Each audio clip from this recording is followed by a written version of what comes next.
Okay, hello everybody. How you guys doing? Yes, so today is the D-Day. As you guys can see, I'm still making my way back to the studio. But we've had you guys on for so long. I want to apologize. Our guest is getting ready to join us. No other person than the Hurricane himself, the presidential candidate of the African Action Congress, Omoyole Sowore, is going to be with us, and we're going to hang out with him as much as we can. Now, let me warn you ahead of time. It doesn't mean that he's going to be with us all day. Do you understand? Because this is election period. It's difficult to catch him with all his schedules, all the interviews, everywhere that has been going. But we pleaded with him. We said, you know what? We, your people, we want to just come and see you, get to know how things are, assure us that everything is okay. You're okay health-wise. We see you here today. We see you there tomorrow. So that's why we just said, you know what, we're gonna hang out with our principal today and know how things are going. So we're gonna start, and I have some other people also in the studio who are going to help out today. A lot of people will be helping out. Today is a hangout for anybody that knows that they love Omoyele Sowore, that you believe in his ideology, that you are tired. You know that you're tired of what is going on in the country. Today is the day we want to hang out and also attend to some misconceptions and some wrong narratives that people are just showing. Like it's very annoying when you hear some things that people are doing out there in the name of winning. Today we're going to touch light all those people. If you have not, please go ahead and share this video and invite as many people as possible. Before we even bring in our guests who is already in the studio, I want to bring in somebody who go lay the ground. Like somebody will go come lay the ground for what will happen today. Just like, in fact, make I bring in somebody. This person, make you just enter, just make the ground level, make sure say everything dey okay.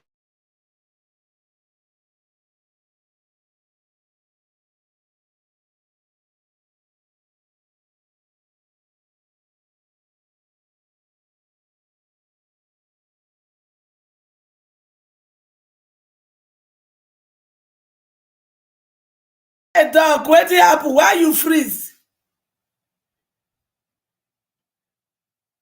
Dr. Shidi, you freeze oh.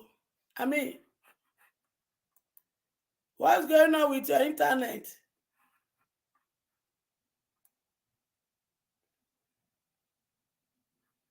Dr. Chidi oh.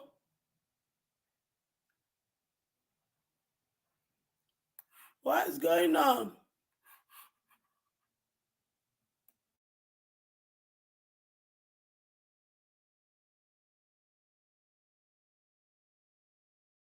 We are waiting for Dr. Chidi, my people.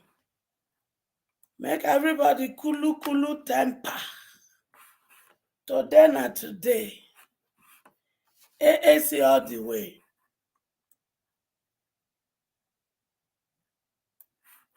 Okay, he's driving. Dr. Chidi, come back.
Dr. Chidi, if you can hear me, please take it back, Sowore music, while we wait for you to set up your studio. Because I can't take over when I don't know where to start.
Hello, everyone.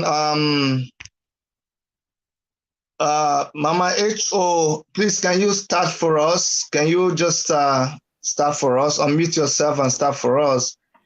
I'm just having issues with my with my camera here. So just lay the ground for us, before we bring in our. Whether you want to make a yarn now, you not prepare me for this, so doctor. Prepare you. Can you imagine? So you don't reach the stage where we're gonna prepare you. Are you okay? Then I suspect. No, you I just put me suspect for you. hot seat. No, now you say you are no longer a soldier. After this one, then that means because me, I say if you comrade, yes, I know. We're not they prepare anything. We don't be like all those people where they go tell you waiting to do for back. Say if we reach out. No. Our own Anyway, as on a serious note, let's start. as they play, they show. Now so they do. The thing be say, we get how many days now before election. Mm-hmm. And it is not over until it is over. For those who are predicting who go win, who not go win, the only thing when I know say na Papa God I get the final say. There's only one person that will give us, as far as I know, and all of us know. Say there is only one way out of our current situation, which is total freedom. And the only person, to my best of understanding and ability, that will give us this total freedom is the presidential candidate of AAC, which is the person of Omoyele Sowore. Some people may say he doesn't have experience. Yes, he doesn't have experience in corruption. He doesn't have experience in looting our treasury. For those who have experience in looting our treasury and looting our country dry, we have seen the result of their experience. So those who are coming to tell me that my son Sowore does not have experience, go and define that kind of experience, because it is the kind of experience that has put us into this mess. If that is what you guys call experience, then we don't want such people in power anymore. Then secondly, we have three options: total freedom, vote Sowore. If you are looking for partial freedom, Obi is there, Kwankwaso is there. And if you are not looking for freedom at all, Tutu is there, which is APC, and Kuku is there, which is Atiku. So it is either we, as a country, we make up our mind that it is high time we start our journey from the beginning of trying to meet up with the global world and vote total freedom, Or we just, okay, we want to suffer another 4 years.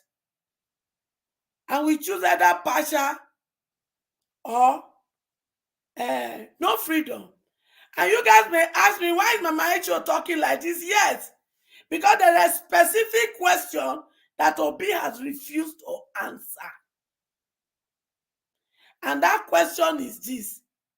You people don't want to vote Atiku, but yet you want to vote somebody Atiku is mentoring. Because Obi has told us several times that Atiku is his mentor. So you can as well vote Atiku. If you don't want to vote Atiku and you want to vote his mentoree, what is the difference? What is the difference, Nigeria? Then two, he said the people want thief us, he not go after them. Right now, they don't thief country dry. If we not collect from people when they start for their CBN for us, how will they solve the problem when they grant? I don't give you a choice, but one thing I have told you people, when you make the right choice at this critical time, make any of them not carry on a telephone, call any of my picking for abroad. More than not try it, because none of us here that are your ATM. We are looking for somebody that will make the country suitable for my sons and daughters who has the ability and the economic power to come and invest at home so that there will be job opportunity. But they can't come when you people will end up to kill them like the one you did to Mogbomosho's son that came home, build a hotel for Una. At the end of the day, he can't check the hotel. Una kill him with another of my daughter when he come up from school. They do part-time job, pending when Asuko goes right. So none of my children will come out to build job for you people if you people will be killing them. So the only person that will rectify this situation for us is Sowore. So if you people don't want that, go for your choices. We are not hearing you, Ogachidi.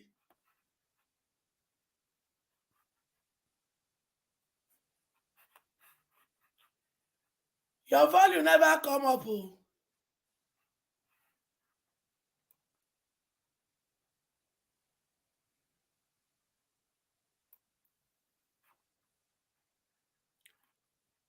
And Africa Queen, Obi is not the only choice.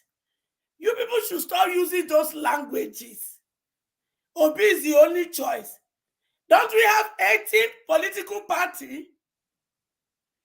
APC is a no. PDP is a no. There are other political parties. Hello, can you hear me? Selling the wrong narrative. Can you hear me? Can you hear me? Yeah, we can hear you now, sir. Okay, thank you very much. Thank you very much. Guys, my apologies. Thank you so much for joining us today. Thank you. Let me tell you guys the truth. The truth is that Omoyele Sowore is somebody who has made himself very, very accessible to everybody. He has 1,000 million things to be doing right now, and he has all these big channels. I mean, it's not me. Go and Google Omoyele Sowore and you see the people that have been interviewing him. But I pleaded with him to come and hang with us, and it's a privilege. I don't want to take it for granted, and I've kept him waiting for a long time. But you see, that's the humility with which he goes about his thing. So without wasting any further time, I want to bring in our host, our guest today, in the person of the presidential candidate of the African Action Congress, Omoyele Sowore. Yes, so hello, sir. Thank you, Dr. Chidi. Thank you, everyone. Thank you, Mama H.O., our mama there. Sorry for, I know Dr. Chidi was going through some technical hitches, but I'm glad that you're on seat now. Thanks to everyone out there who is been doing this fantastic job of keeping the flag flying and working very hard to ensure that what we have always known to say is what is now becoming the order of the day. And what are these things? That when we came into this race, We came from a place of disadvantage. We had been shut down as a political party for 3 years. I had been restricted to Abuja for 3 years. I had spent some time in detention for 5 months. I was hunted everywhere by people who wanted to kill me because I was supporting Nnamdi Kanu's trial.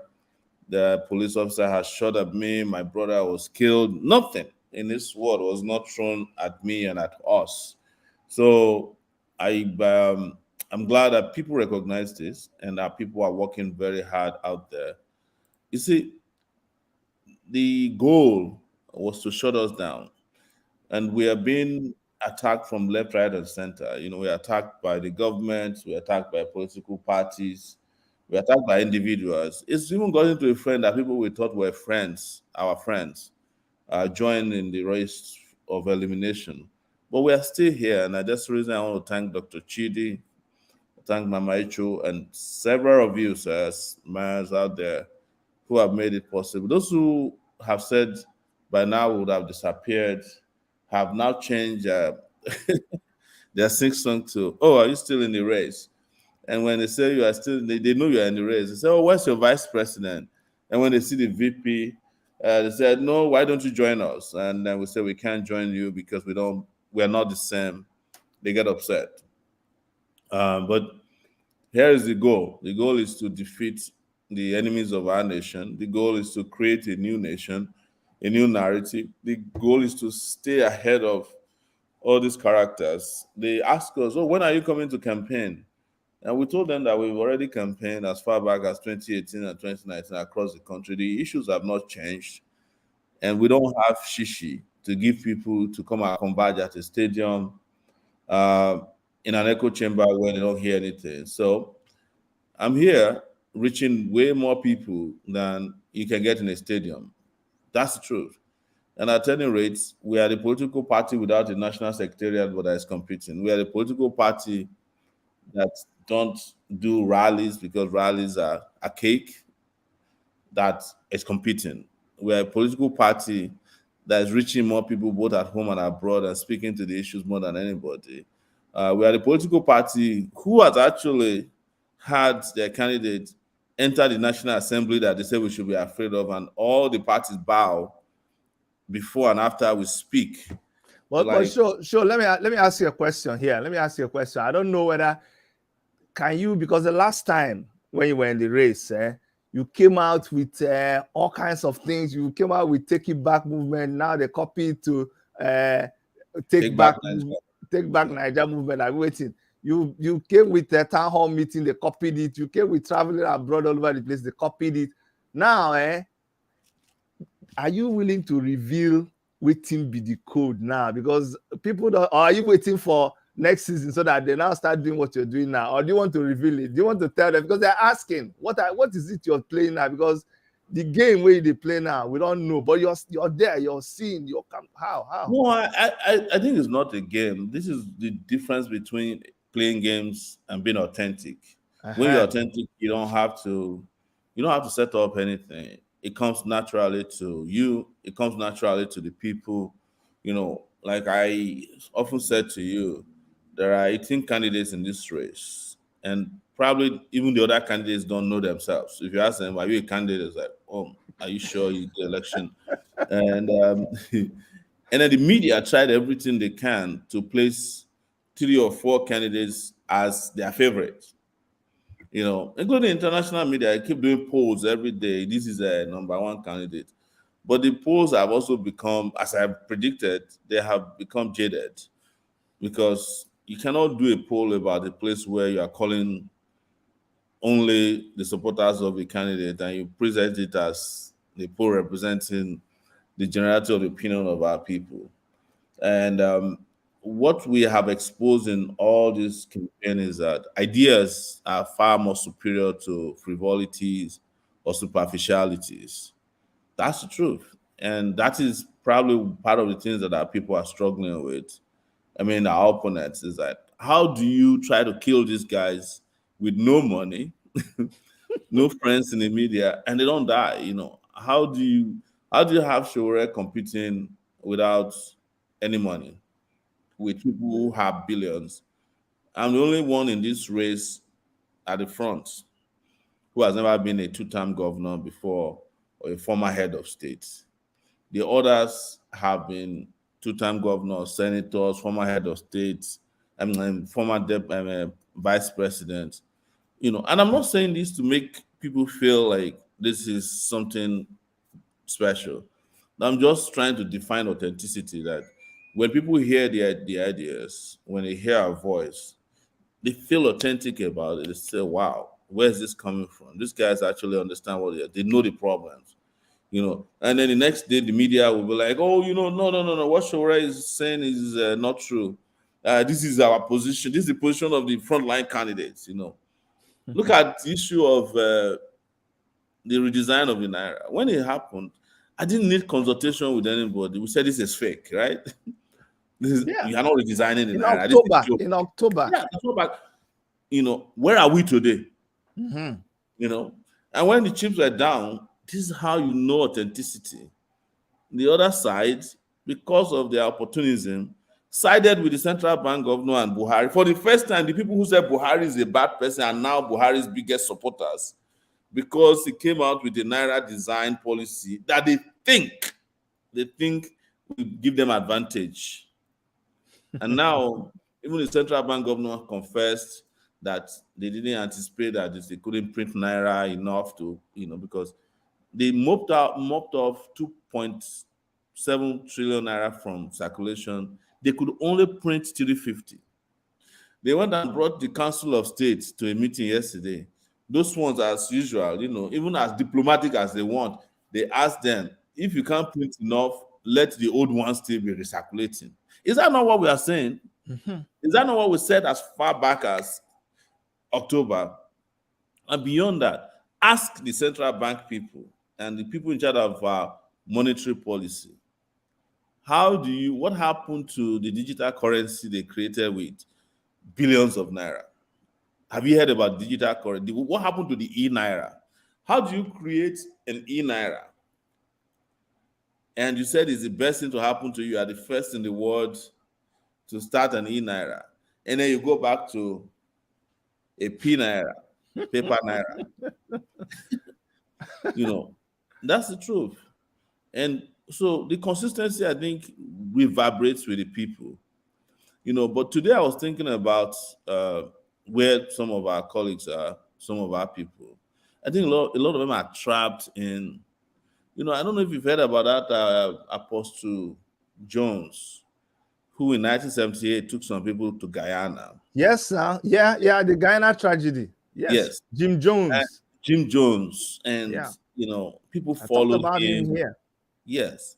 And then one day he so guarded them, and then he made sure they can't leave. And one day he gave them what they call flavored Kool-Aid. And 909 people died in that experiment. A lot of people wanted to leave, but he got them to a point where they can't leave anymore. That's what Buhari did to the Buharists. All people said, oh, Buhari is the best thing to happen to Nigeria since Kool-Aid. Since peanut butter.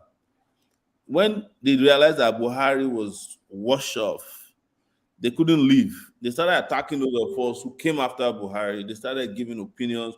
What does Sowore want? Why does he want a revolution after the election? And about 4 months to the end of his tenure now, they are talking about revolution. Even Tinubu is talking about revolution. Let me ask you. Some people say that we should, because I want to know if we are still where we, because I'm hearing so many new ideologies that are confusing. Some people say that when something they pain us, make we know they complain, that we should just bear the pain. What do you have to say about that? Well, it's part of what I'm talking about, the Jim Jones analogy. There's a way you follow a wrong doctrine up to a point where you can't pull out of it, and sometimes when you want to pull out of it, the doctrine closes the gates against you. I think that's what you are getting from people who say that some people say during this election cycle, if this election cycle didn't happen, I would never know that such people have such level of ignorance ingrained in them. There are people you and I respect. We don't have to mention names. It's not the day for mentioning names. Who have said to us, we believe in these things. Some of them are people who were agitators for nationhood. Suddenly, they are no longer agitating for a breakaway republic anymore. They are now with a united Nigeria, or with a candidate that doesn't even believe in them. Are you getting my point? And this is not applicable to one side alone. It's applicable to a number of them. So in some ways, I feel like maybe this is a good idea that we went through this so that we can really know who to trust, who to respect, and who to follow. And I'm very, very glad about that, because a lot of people are trapped. It's the reason why each time there's an opportunity for me to even intervene in these matters or for us to intervene, we side with the people, like today, when they were attacking people in Lagos, I didn't need to think about it twice. I issued a warning. This is not acceptable. And then the next thing the police said, they have arrested some people who were involved. Because I'm more interested in those who are trapped in this collegiate ignorance. They are not bad people. A lot of them just want a better Nigeria. They're so passionate in it. Suddenly, they found themselves in darkness and they don't know their way out. And those who are manipulating them, they know what they're doing. They knew this is to be outcome. They know that an Obasanjo can never fight for a better Nigeria. If you wake up and you believe that Emefiele is fighting corruption, you found yourself in darkness and you need to get out of it. Because as of 2019, I was helping Sahara reporters to reveal how Emefiele stole 500 billion naira. That was 2 weeks before his tenure was renewed. So I knew we were headed here. If you have always been against Buhari and suddenly Buhari now became your hero because you think his policy will make you win election, you need help, you need support, you don't need vilification. We must support ourselves out of this. So many of our folks out of this darkness. Some of them we even going to be giving testimony that I used to be with Sowore, but I'm no Yes. longer. Yeah, and when you look at it, it's false. I mean, they set up most of them, because quite honestly, I am not trying to brag. It is difficult to be on our sides and get lost. No. Yes. No. So someone came here. Someone came here and said he gave you play. Hey, let's even confirm it. Yeah. Please, I know that we were raising money online, and you were we had access to everybody that came in. Who was this? Somebody came here and he said he gave Sowore $7,000. Please, who did we? They make up those stories. They He just came here and said he gave $7,000. Did we receive $7,000 from one single individual? No, if it happened, he won't say it. So there's a lot of them. There was a guy who said, "Oh, I donated money to you," and he was bragging about it on Twitter. And some guy went and pulled out where he was asking for giveaway. So, and he said, "When was this?" And it turns out that he was asking for giveaway from this person, and he screenshot his giveaway request. Same time that he claimed to have given us money. So it's not. They know the truth. So many of them are still out there saying, "Oh, you haven't accounted for the money in 2019." And when you give them the evidence, say, "Oh, what do you expect?" Why is it that the balance was not 0.0000? So they do that on purpose, and a lot of there's a lot of fake handles out there as well. One person will have like 20 handles using, some of them we have handles that are contradicting each other. Some people are the same people have handle that has Tinubu on their DP, and they'll have a B on their DP, so that they can create enough confusion to make people it's all make believe, and this is what is fraudulent about this election cycle. It's like it's the same fraud that the politicians are perpetrating that they've imported into it. But like I said, I have imbibed the culture of forgiving ourselves because it will soon be over. The misery for a lot of people will soon be over. Talking about, sorry, talking about confusion, you talked about some of our friends who were there, and all of a sudden they found themselves in this Jim Jones situation. Instead of just owning up, that they found themselves trapped, they are there selling narratives that doesn't make sense. For instance, comment on somebody like Peter Okoye, who supported Buhari and now singing for P2B and thinks it is okay. Is it okay? Have you, Peter Okonkwo, or who? I know you said don't call names, but I can't stop calling these names because no. The thing is that so many of them are out there. You know, there was some of them that had to go and delete their past records. You know, but internet is a bitch. You know, so I'm sorry to use that word, the French word, but I'm just trying to get as light as I can. So many of them have deleted some of their posts, because the interesting thing is that one of the things you should look at is that as bad as Buhari was or is, do you know that majority of these guys were actually supporting Buhari's vice, Shibaju?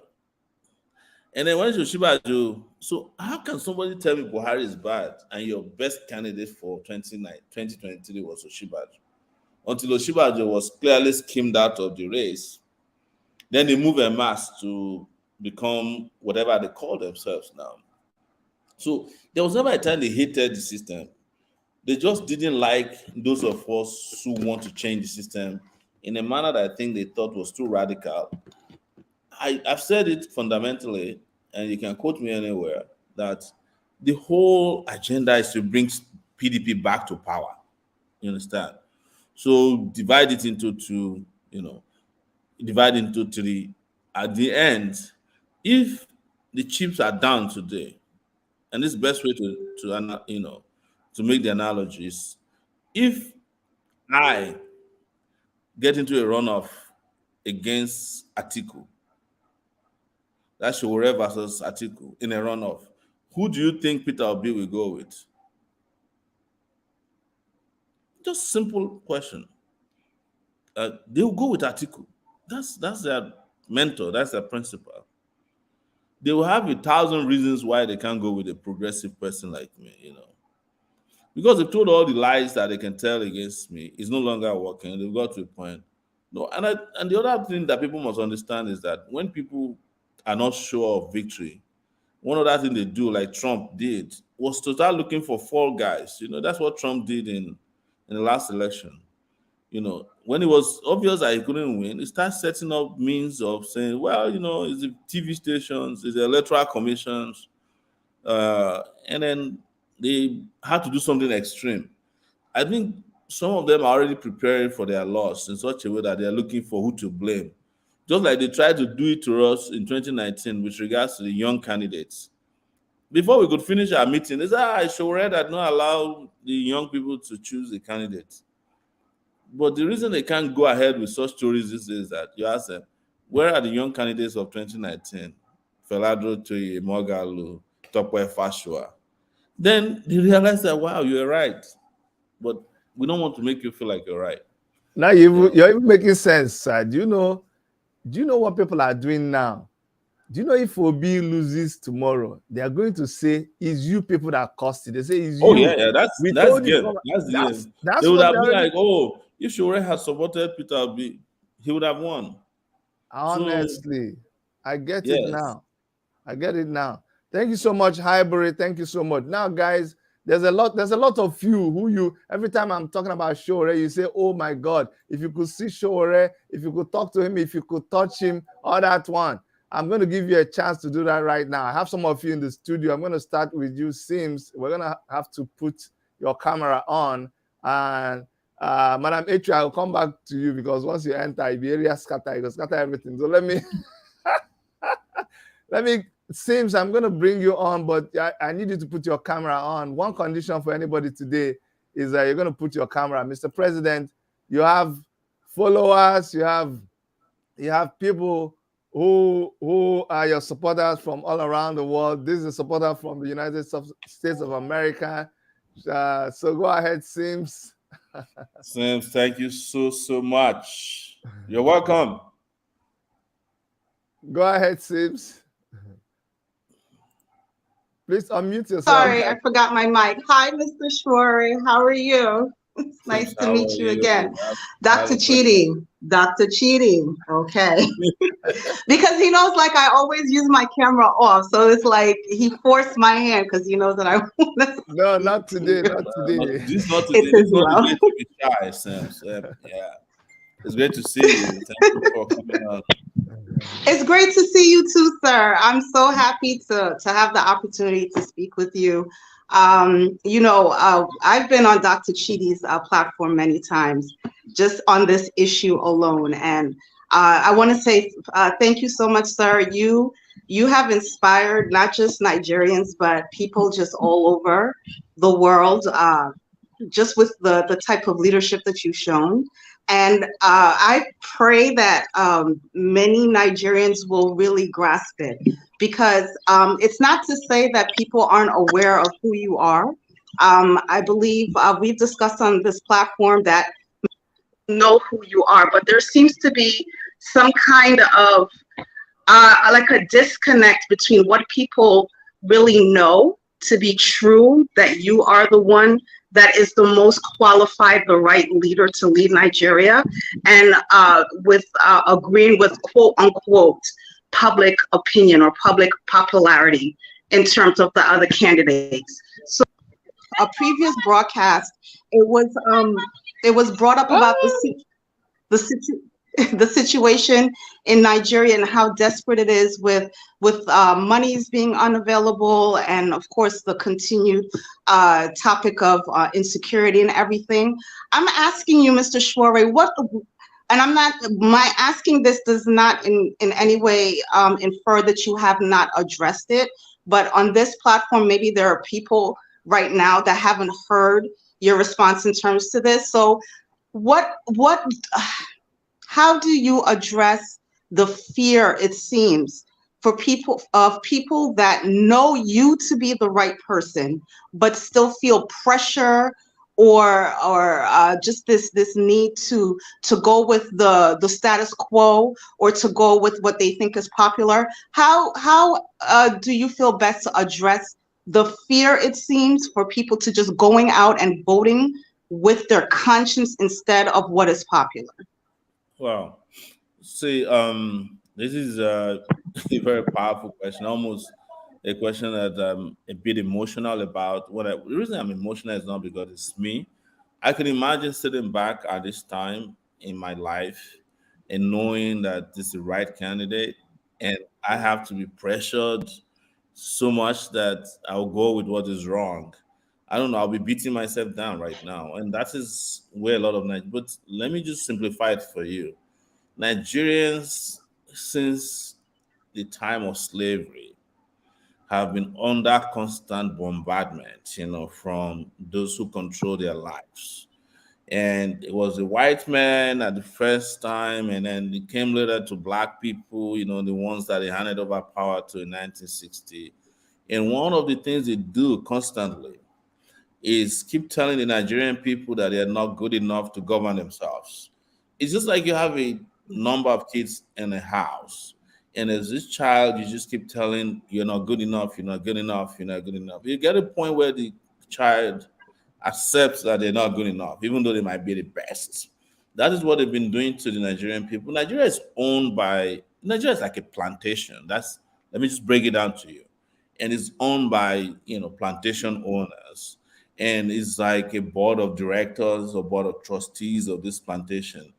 If one slave, according to them, is too outspoken, no matter how brilliant he is, no matter how great looking he is, they come and say, no, we don't want this nigger. We want the house nigger who help us console, those troublesome niggers. That's pretty much what they're doing. It's constant bombardment. They bombard people, and then it gets to them. It gets to them to the point that they have not accepted, you know, this inferiority complex. They are in a state, mostly they are mostly in a state of confusion because the confusion doesn't end, and the bombardment doesn't come from one end. It comes from financial bombardment, moral bombardment. And when that is not enough, they put the religious bombardment, what they call, Yes. yes. So they keep threatening you with going to hell as if this is not hell already. And by the time you're done with it, you end up with the person they prescribe to you, the person they want. The truth is that even when I go in the midst of these so-called leaders, the moment I stand up and speak, there is validation from their end. Like, this Yes. guy is different. He speaks Yes. directly to the issues. But if we let him be, we're in trouble. That's the simple problem. And one of Right. them said it unconsciously recently. Former head of state, we were in a meeting. You probably seen the video or the audio. And I was talking to them about how the tables will turn.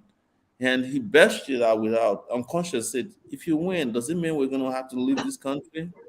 And this is their plantation. How do you tell the plantation owner that he's going to leave and you expect him to be happy? Yeah. So Right. issue. That's the issue. So they know that in terms of ideas, either it's written or spoken. You wake me up in the middle of the night, I can tell you the solution to the problems of Nigeria. They know it. They take the ideas from us. Some of our Okay. opponents even steal our catchphrases. They steal it without any shame. They use our strategy. Yeah, they Hmm. go for rallies. And when we tell them we're not doing rallies anymore, that they start doing town hall meetings. And they'll tell you, oh, we started town hall meetings until you remind them that that was something we did 4 years ago. We're just way ahead of you. You understand? I'm talking to Yes. you here, right? The number of people who are likely to watch this by the end of tomorrow in 24 hours can fill two stadium. They can fill two stadium because it could be like 24,000 people, 40,000 people. So why do I now carry myself to a stadium? Play music, ask comedians to entertain people, and then talk to 5 minutes. And nobody can quote what I'm saying because I'm not saying anything. It's echo chamber. I'm talking to myself. That's what they're doing. But that's so 1922 old. This is 2023, and this is how we roll. They Yes. don't like it, but they must accept it sooner or later. So it's a thing of pride. There we are even able to compete with our ideas. And I'm sure it was because they didn't expect it. If they expected this, you would never have had any new ideas. And the oldest ideas will sound new to the public because there's something new. But we have completely ruined their ability to, make everything old look new because they are people without ideas. But they don't like it. They're Yes. very, very upset with us. That's why even those who claim to be progressive hate us. Those who are retrogressive hate us as well. Can you imagine that? All right. Thank you so much, Sims. Thank you very, very much. We're gonna be taking to Thank you, 2 minutes. Sam. Otherwise, Mr. President was supposed to have 30 minutes with us, and there's another thing we came here to do. But let's quickly one minute to address Mr. President. Ashidi, you Madam H, advertise all day for us, so make you let my children ask questions. oh yeah, Madam H, ask your own question so that other people go talk. My honor to commend my son for Okay. a job well done. And I'm proud of you. And I'm behind you all the way. Physically, I'm there. Spiritually, I did there for you. Then to Nigerians, first of all, to all the students they have closed to go home, I say congratulations.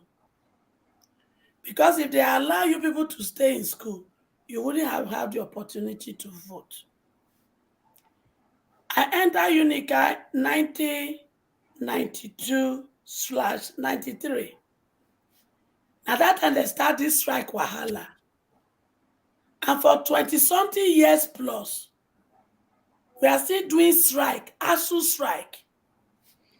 This is when to change that narrative. All Nigeria students. If you know you don't want another ASU strike, either for this your tenure or for the one that are coming behind, this is when to make the decision of voting for total freedom. I have said it, and I'm not putting words in my mouth. I have three options for you. If you want total freedom, vote for AAC and tell those who you know to vote for AAC. If you want partial freedom, vote Wakwaso or Obi. If you don't want freedom at all, Adashuna Tutu, which is APC, and Adashuna Atiku. If you people make the mistake this time, I don't tell you now. If una carry una phone, call any of my children for abroad, say you know headache they worry you, you no fit buy Panadol, or you no fit buy paracetamol. Now the spirit of the innocent people, when he don't die in this our struggle, now I go ask make he whip you for your bed and not put mouth putter. Because the international war has left us behind, 60 years behind. And I know that you people are too intelligent. You are too smart to be where you are now. If you want to get out and compete, make the right choice. Now, All right. not tell on my children. Thank you so much, Madam H.O. I like the way you just keep on very short, because for Madam H.O., 10 minutes is equals to 1 minute. So this is not just 1 minute we should do. All right, guys, more response. We have your time now. Larry, go ahead. What do you want to tell Mr. President? Any questions or whatever? Go ahead, Larry, unmute yourself. 1 minute, a quick one. Okay, Larry is having issues with his microphone. Larry, your mic is not working. Try to fix your mic and come back. Mr. J, go ahead, Mr. J. Yes. Rapid fire now, yeah. Can you hear me, please? Loud and clear, sir. Excellent. Thank you, Mr. Sowore, for coming online. We once met on the Symphony TV, if you still remember. Yeah. I'm the one who read geography at the University of Lagos. I remember, yes. Good. Now, please, I just want you to clarify something. We are facing an existential threat in the country. I believe there is absolutely no way we can solve this problem without going through the revolutionary route. There can never be a change without a revolution. Kindly enlighten us on some of the steps you take in solving this problem in a revolutionary way, because the system we've used since independence has consistently failed us. That is the question. Thank you, Mr. J. The last time I talked about revolutionary strategies, I ended up in jail for 5 months. So, but I completely told them I'm committed to a revolutionary end goal to this Nigerian problem. I am also not in doubt, and I'm not under illusion that elections by themselves will solve the problem. Yesterday, I was at a meeting, high-level meeting to discuss beavers. It turns out this is so-called magic wand for election that they are touting. The person confessed to me. This is a person that we met at the National Assembly when I went to speak. And after the person heard me speak, he confessed to me that you can actually use beavers to accredit everybody that is in a polling unit.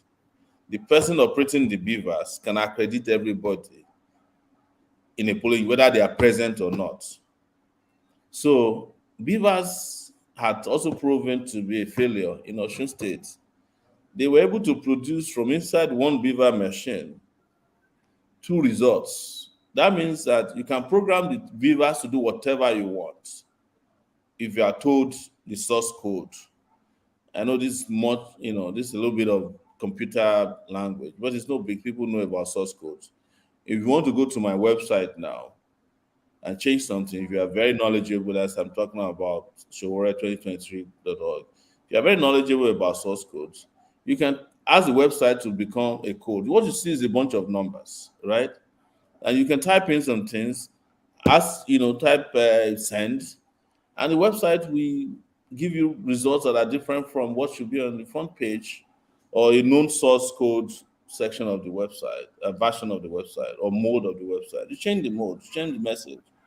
That's what I was told yesterday. It's not as if it's new to me, but he was telling me, say, well, you should let the whole world know that beavers can be operated by the person operating it to accredit everybody in on the list, even whether they are present or not, because the person running the beavers machine can override certain functions of the beaver. But they presented the beavers to you as a magic wand that it will transmit results. It will make sure that if you are not there, it's a lie. It's a lie. So that's why we are back to where we are. Like I'm saying that to agree with you that a revolution ultimately is what's going to solve the problem. And they are pushing us close to it. When they were doing Naira redesign, first I told them that they are not going to redesign the Naira. We have found out they didn't redesign the Naira. They just put dye on the old Naira or paper and they give it to you as redesigned Naira. Nobody's questioning what I said about that. Secondly, I told them they don't have the capacity to fulfill this. And these guys don't understand economic policy. What did they say about Naira redesign when they started? If any one of you remember, they said it will reduce kidnapping, that kidnappers will not be able to have money. I have not heard that kidnapping stopped since they redesigned the Naira. They said that it will help to show the value of the Naira. The Naira is still at 780 Naira to a dollar, sometimes 790, depends on where you are and which day of the week. They also claim that they will help mop up the amount of money in circulation from politicians. Now they are claiming that the bank managers are taking money to politicians' house. It's not true. The politicians themselves own banks. So when they get the money, the first person they take the money to is the owner of the bank. They take it to his house. So all the fallacies about redesign and reducing the amount of money in circulation has been proven wrong. But we had said this as of October. But what I'm trying to say is that they are pushing people in the direction of the revolution that we are talking about. But we must be at the vanguard of it to ensure that the revolution achieves the purpose and aim that we have always fought for. This is the reason why when people ask me, well, this election is not going to be fair and fair, why are you participating? Most of us are participating so that our eyes can clear, because we'll keep telling you that, look, see, we told you. So next time when we talk to you, you won't argue too much. We are participating because we want to be the vanguard that will manage the revolution, let everybody help manage the revolution, but we want to be there because ultimately these guys are going to push us to that revolutionary space that we have all been looking for. They will do it for free. We won't have to contribute a dime for them, because the moment you take food from the mouth of a poor person, you are calling for a revolution. Most of the revolutions that have happened in the world, particularly the French Revolution, it started the day there was scarcity of bread. If you are messing with poor people, you are messing with the wrong people. Why? Nigerians now are using money to buy money before they can buy what money can buy. It's never happened before in the history of this country that there's an exchange rate for the local currency. You understand? And not only is that a problem, the apps for the banks are not working. I've been trying to transfer money today to some of the banks that you are transferring money from. They say, please don't make any attempt to send money to this bank from here, because they have an unstable system. That's what we are hearing from the banks. But the reason the apps are not working is not because the apps don't want to work, but the apps can only transfer monies that are available. If the banks allow the apps to work at optimum capacity, the banks will collapse because there's no money in circulation. So these are things that people must know. And this is why these days, I must be honest with you, I don't too much entertain hubris. All this long story about why don't you go and start from local government? I don't answer those questions anymore. If you are here waiting to ask me why I'm not running for local government, you can as well not waste your time. I'm not disrespecting you, but I'm not here to talk about those kind of conversations. They are not necessary. I don't belong in the category of people who have doomed themselves to doing class captains. Considering that I know that there are certain high school class captains that will do better than Buhari or Tinubu if they run Nigeria. I can run Nigeria in my sleep and it will be better run than the way it is now with these guys with their two eyes open. So that's the conversation I want to keep having. But Mr. J, we are getting there. But Thank you. the assurance is also that if we become the winner of this election, the revolution you are asking for would have happened. Because what are you asking for in a revolution? Food, wealth, distribution of it, education for people, that space where there's an egalitarian society, that's a revolutionary society, and where the system is above everybody and nobody's beneath it. That's a revolution that everybody is asking for, so that even Miss Sims can come back and live with us in Nigeria and say to America, give the middle finger if they say come back. Yeah. That's the goal. Thank you so much. Thank you so much. I'm going to go to Abiodun, but before I go to you, Abiodun, Mr. Moyole Sowore, there's something during a discussion in this our channel we realized. So for those people who were, just as Sowore said now, if you're hoping to ask him why isn't he running a local government or senate or whatever, in this channel, someone came and asked that, Sowore does not have an experience in public service. And that interaction made us realize that when it comes to all the other candidates, sir, you are actually the one that has most experience in public service, because we now realize that a lot of people thought that public service is working in Ministry of Education, Ministry of Economic Planning, Ministry. So they think working in public service is when you're carrying a file in ministry. But we now realize that all your activities from when you were a young man has been devoted to public service. So when anybody here that is asking Omoyele Sowore, go and hold a public post, my goodness, it was like a revelation. We realize here that this person has held an office of a public servant for so many years. So this is just a revelation. It was a Holy Spirit revelation. I know you're not spiritual, but no, I'm not religious, but I'm spiritual. I'm spiritual. So many of the things I said have become prophetic. That's spiritual. Oh yes. I was hoping for you to open a church. Now that's the next thing. Yeah. So Abiodun, there's a caller on the line. You have a quick question before we go to the person on TV. Okay, let's give you a chance. Abiodun, please hold on. Tell us your name, where you're calling from, and your quick question or comment.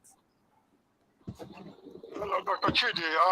Are you talking to me? I'm talking to you. The whole world is listening to you, and Mr. President is listening to you. Okay. I have a question for Mr. Sowore. My name is Chinyere Eze Oku, the income writer and the messenger of the Kaka. I would just like to ask him two quick questions. But just one. We're taking somebody's position, so ask a quick one. Let me ask one question. Thank you. Please just listen. It's a very simple thing.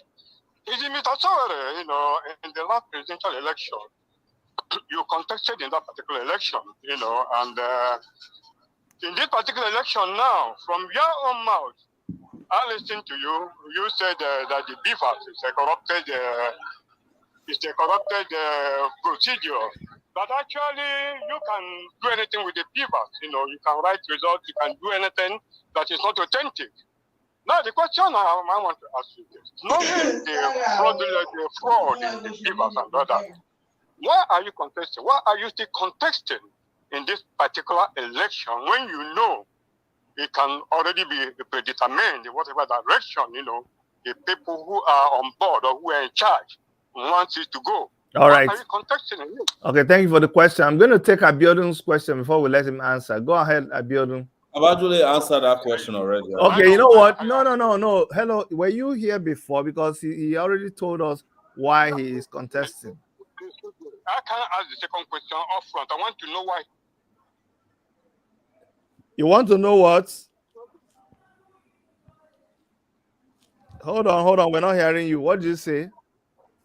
I said, you are not Sowore. Allow Sowore to answer. No, but he answered it now. There are so many people waiting. He just rewind the thing a little bit. It's already time enough for him to answer the question. What is the problem? I asked him, he have already explained that the election he want to contest is fraudulent. It's the procedures are fraudulent. Why is he contesting it? Allow him to answer. Why did they fight me now? Okay, there's no point to get upset about this. I've answered it, but if you need me to answer it very quickly again, is that it is part of why we are contesting for people like you, for your eyes to open. Finally, is to be there to tell you at every step of the fraud what they are doing, as we see it, and expose it to you, so that you can stand against it in your own little way, and don't come back and say Sowore was part of it. He didn't tell us. That's I'm a gatekeeper. Apart from I'm just telling you the truth of what we know. I'm your representative, whether you vote for me or not, because my conscience tells me I must say this to the public that is their plan. Dr. Chidi is telling you that we told you as of October last year that Naira design is fraud. Some of you believed it because they said to you, "Oh, it's going to help your candidate or some candidate win election. That it will prevent politicians from getting money to spend on election day." Now you know that politicians have no problem getting money. They are the ones printing the money, and they are the first to get it. That's why the poor people don't get no money. All those people you see in the banking halls who are stripping naked, go and check their account: 10,000, 3,000. But that's what they have. That's why they're stripping naked. Have you ever seen a governor at an ATM machine, or a councillor at an ATM machine? So where are they getting the money? Even when Buhari's special assistant Femi Adesh wanted to mock Nigeria, he said he was living on 20,000 naira per week inside Aso Rock. You understand? Okay. Yes. Thank you, sir. So thank you very much. Can I the truth. ask the second question, please? Let me just ask the second question. You want to ask a second question? No, I won't let you. I won't let you. It's okay. I won't let you. Thank you. Yes. So thank you, Mr. President. And let me warn you guys. See, we are supposed to do this 30 minutes. It has a lot of things to do today. Please. I know I said all day for us to gather here and do a lot of things. This campaign is costing a lot of money, just by the way. So I'm coming back to everybody. Go and dust especially those of you in the diaspora, go and dust your account and everything. We're going to do a fundraising here today, just so you know. And I don't want you to start leaving now that you have. I'm going to do a fundraising. Oh yeah. My children ask Abiodun, go ahead. Mr. Omoyele, thank you very much. First, there's no question I could ask you that you have not answered before. You've provided answer to literally all questions that anybody might want to ask you. And so I've only just come to say thank you for your doggedness. Thank you for your resilience.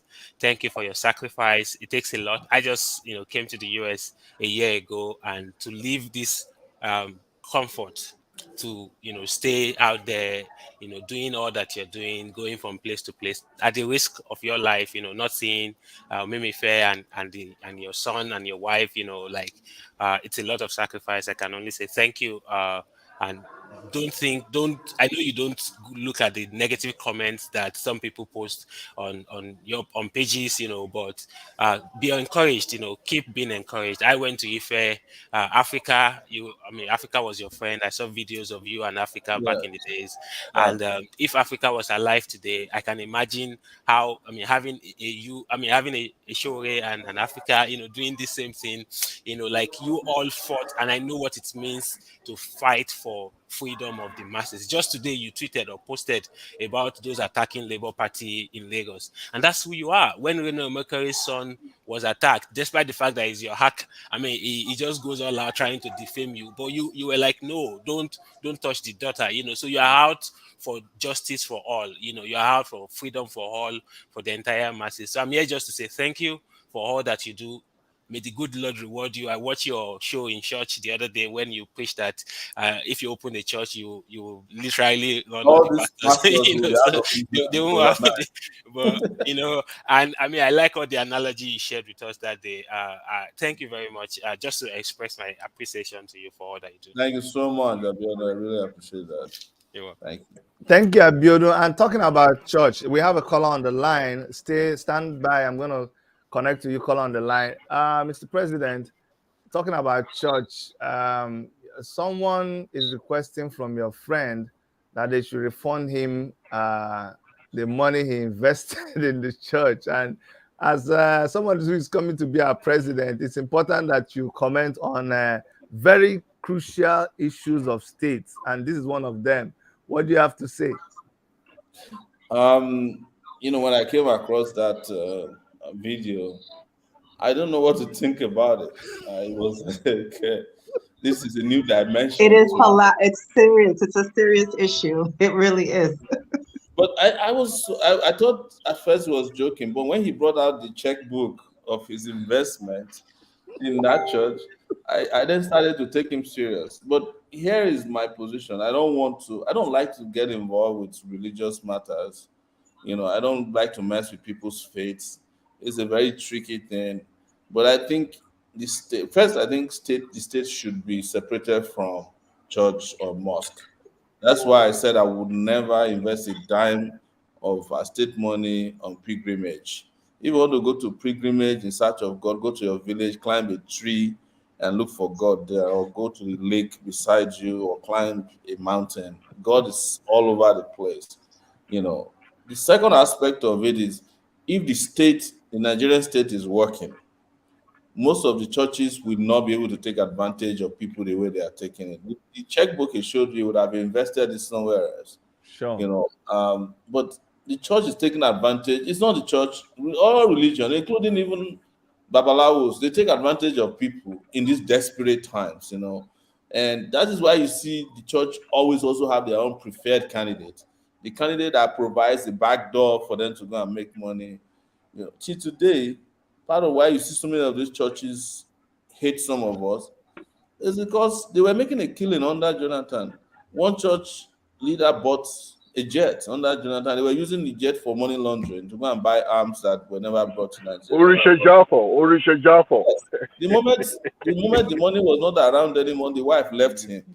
All this life they are living. So it's most of these pastors, I'm sorry to say, or religious leaders, their lives are as fake as Instagram, celebrities. It's all filtered. When you go deeper into it, you will not envy them. And they're taking advantage of your socio-political situation.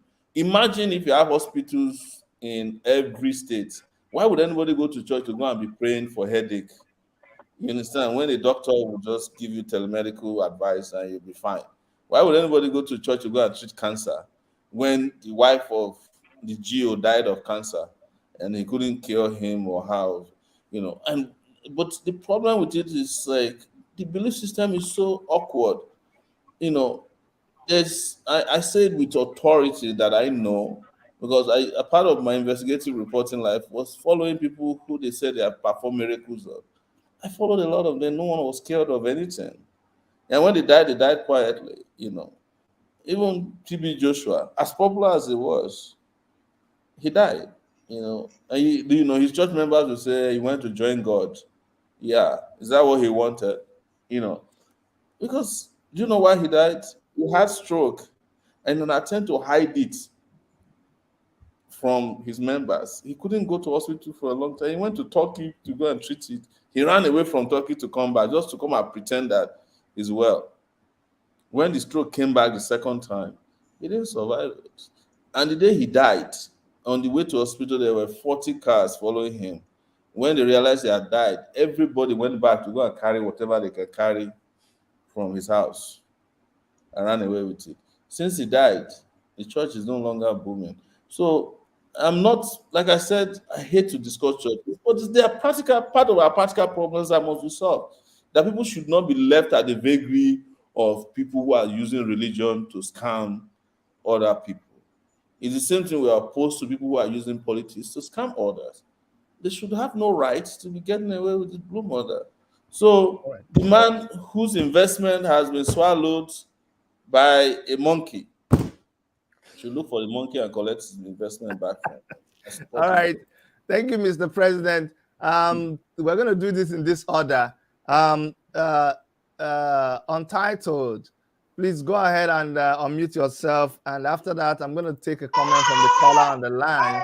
And then there's a question that says, I'll probably donate to him, but I just want to know what he got against Obi, because they are almost against the same thing. They are almost against the same thing. But now you're carrying this thing now to here. Anyway, we'll come back to that question. Let's keep it there. So, Untitled, please go ahead, make your comment.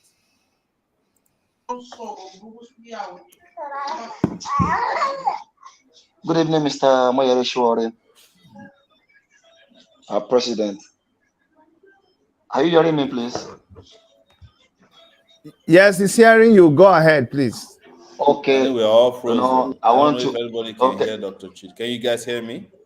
Yes, please, we're hearing you. Yes, Everybody we can hear hear. We can hear you. Yeah, we can hear you. We want to appreciate you for everything that you have been doing, for a long time, even for all Nigeria. I'm telling you, you are my president, and I'm assure you, whether we are not Nigeria, all our family will vote for you. All our family will vote for you. My question is that, when you enter as a president, how can you deal with all those people in that, how can I call them, those animals in that place? How can you do them? Because without, sorry, please, I'm sorry. Because you cannot achieve your aim if all those people are they are not being removed. You need to remove some of them before you can achieve your aim, if you enter as a president. And with all those people, if they are still there, I don't think that everything that you are planning about Nigeria, I don't think that everything will be, you can achieve everything. That's my own question. Okay. Unfortunately, Nigeria has happened to Mr. President, and he's gonna come back very soon. He's gonna come back very soon, but we have to continue. The caller on the line, I'm gonna allow you to talk, and when he comes back, we'll tell him so that we can keep moving. So go ahead, caller on the line. Can you hear me? Okay, he's back. Hold on. I'm gonna bring him back. Hold on. Hello, sir. Hold on, caller on the line. Untitled, please just quickly summarize that your question, since he's back. I said, Mr. Sowore, when you enter as a president, how can you deal with those people in that place? Because if you don't deal with them, there's no way you can achieve your goal. That's my question. Yes, I completely don't even know how to keep telling you how to deal with these people, considering that that's the only thing I did my entire life. In fact, the people I started with were way stronger than the people you have here now. I dealt with the military, and I was pretty young then, in my early 20s. We were the people that drove the military out of power. I keep saying to people, I'm not the only person, but I was one of the young people who courageously took on the military leadership in the country. And I have consistently shown, and this is on record, that I know how to engage with these people and defeat them. As recently as 2019, they grabbed me, put me in jail. They sent me to prison. They shot me, they killed my brother. What else do you need to get to know that I can go to war and come back? Like I'm a warthog. I don't know what else to tell you. There's not, and the one thing I should tell you that there's nothing about these people. These are a bunch of jellies. The moment they see the right kind of leadership, they will melt like candle. I've seen them. I've seen very tough police officers. I've dealt with tough vice chancellors. I've dealt with tough inspector generals of police, top generals in the army. I've dealt with the president of Nigeria, to the point that we proposed to remove him in 2019 because he wasn't doing his job. True revolution now. So if I can do that, why is anybody still asking me how do I deal with these people? These people are nothing, especially, if I've dealt with them as a private individual, why would it be difficult for me to deal with them as a person with the mandate of 200 million people? All the people you are afraid of, they are not up to 10,000. They are not up to 10,000. House of Reps or House of IG of Police, Army, Navy, they're about 10. So all the people in the security services in Nigeria are not up to 1 million. So if you are the president that is democratically elected by 200 million people, how can 200 million bulls be afraid of one lion? You know, even if he kills one, he won't be able to go home alive and eat it. You know, All right. That's the truth. Yeah, thank you, Mr. President. And for the person who is asking the question, how Omoyele Sowore is going to deal with them, go and ask those people who were in that room when they were signing the peace accord. One of them even said, Sowore, if you, the way you're going, or if you come into power, so all of them will check out by their own without even him doing anything. Just a reminder. And I must say that governance is not about making life miserable for people. You know, we must understand. I don't pose any threat to anybody who is not engaged in crime. You understand? But if what is constitutionally mandated for us to do, you are standing in the way of it. If you are killing people, we won't allow you to kill them. Sure. If you are stealing things that are meant to send people to school or to build a hospital, I won't allow you to do it. That is not oppression. It's just asking you to take off your hands from the till. Those are things that I'm capable of doing. I'm not going to jail somebody for speaking against me. I don't even block people who say terrible things about me on Facebook and Twitter. I don't. You know, why will I be president and pose a threat to your free speech? But if you go beyond that and you are doing criminal things, then you have me to deal with. It's as simple as that. Don't mind them. They know why they're afraid. I have a caller on the line. Go ahead, caller on the line. Thanks for waiting all this long. Hello. Yes. Good evening, Dr. Chidi. Yes, please. So my own is not so much. My own question is not so much. But one thing I quickly want to say is these people shouting obedient. In 2019, please, Dr. Chidi, and everyone listening to me, please go back to your conversation. Those same people that were defending Atiku, check their profile today.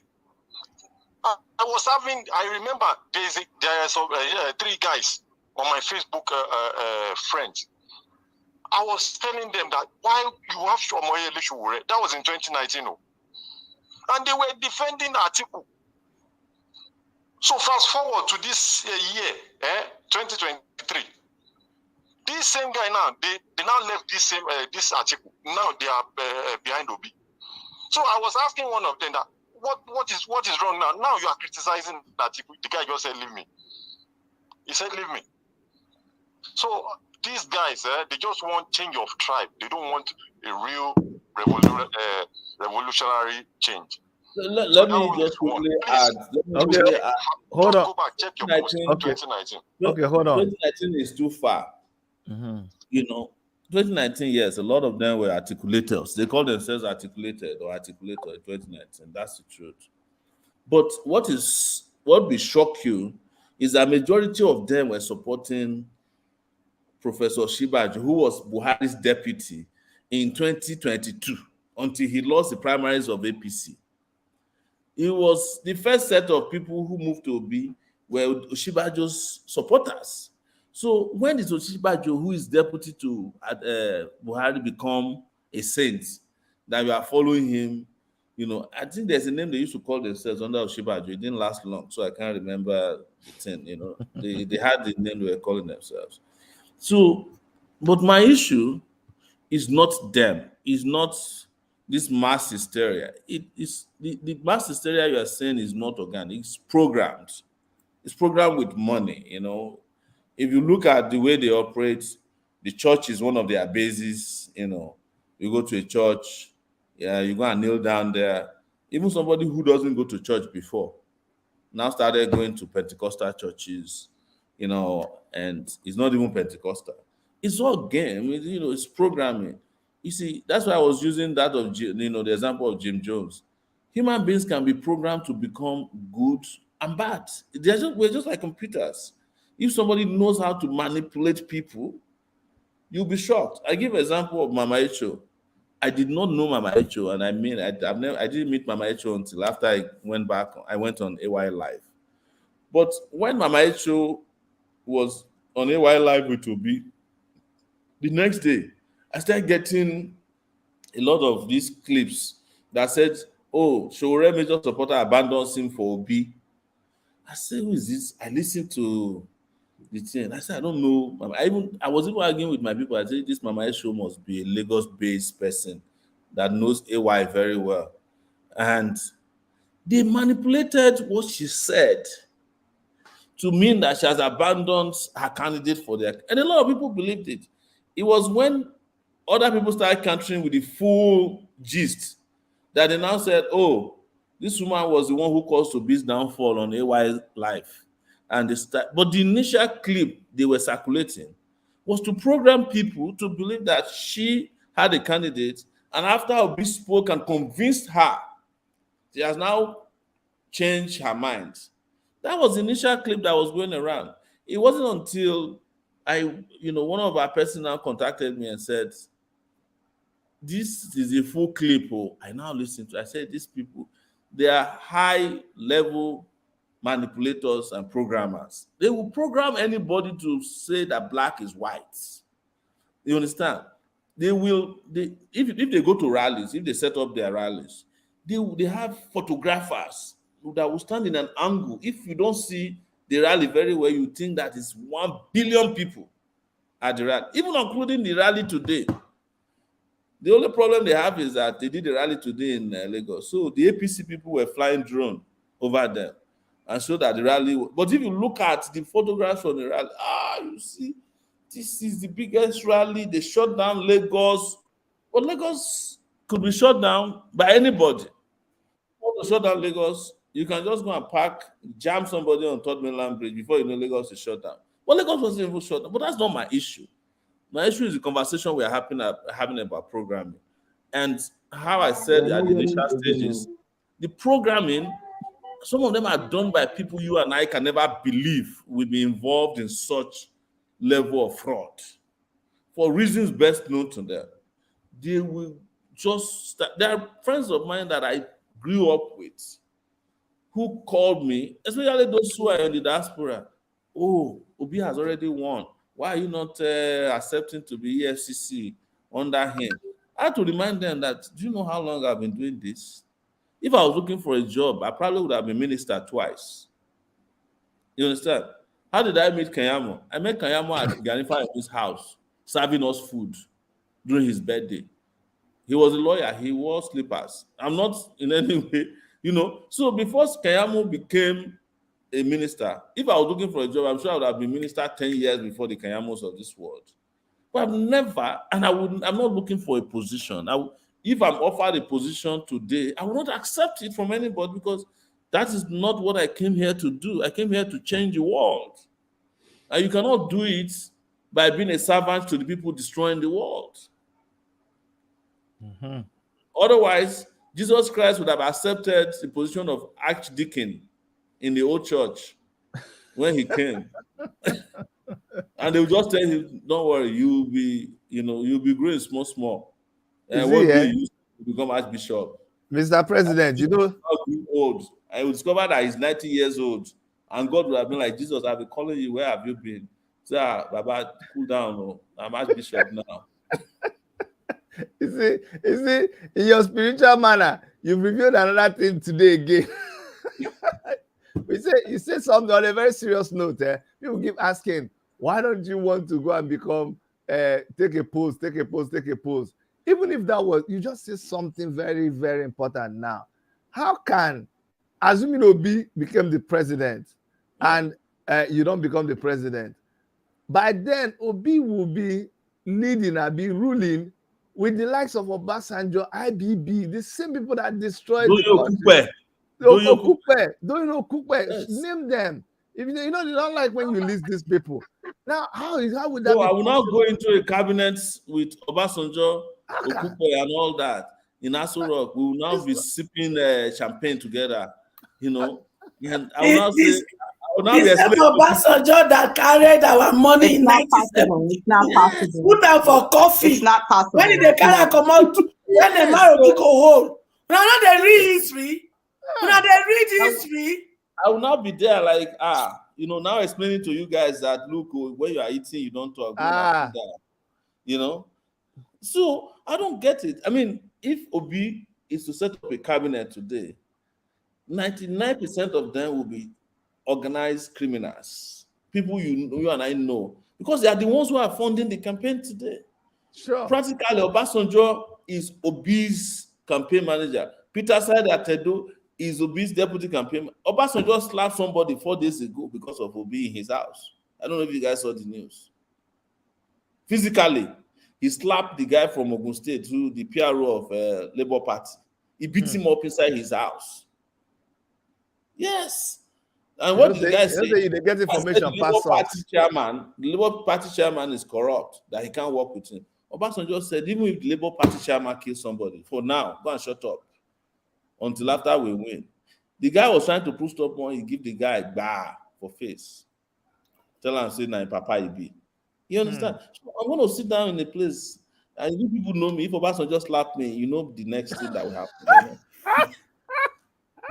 We died.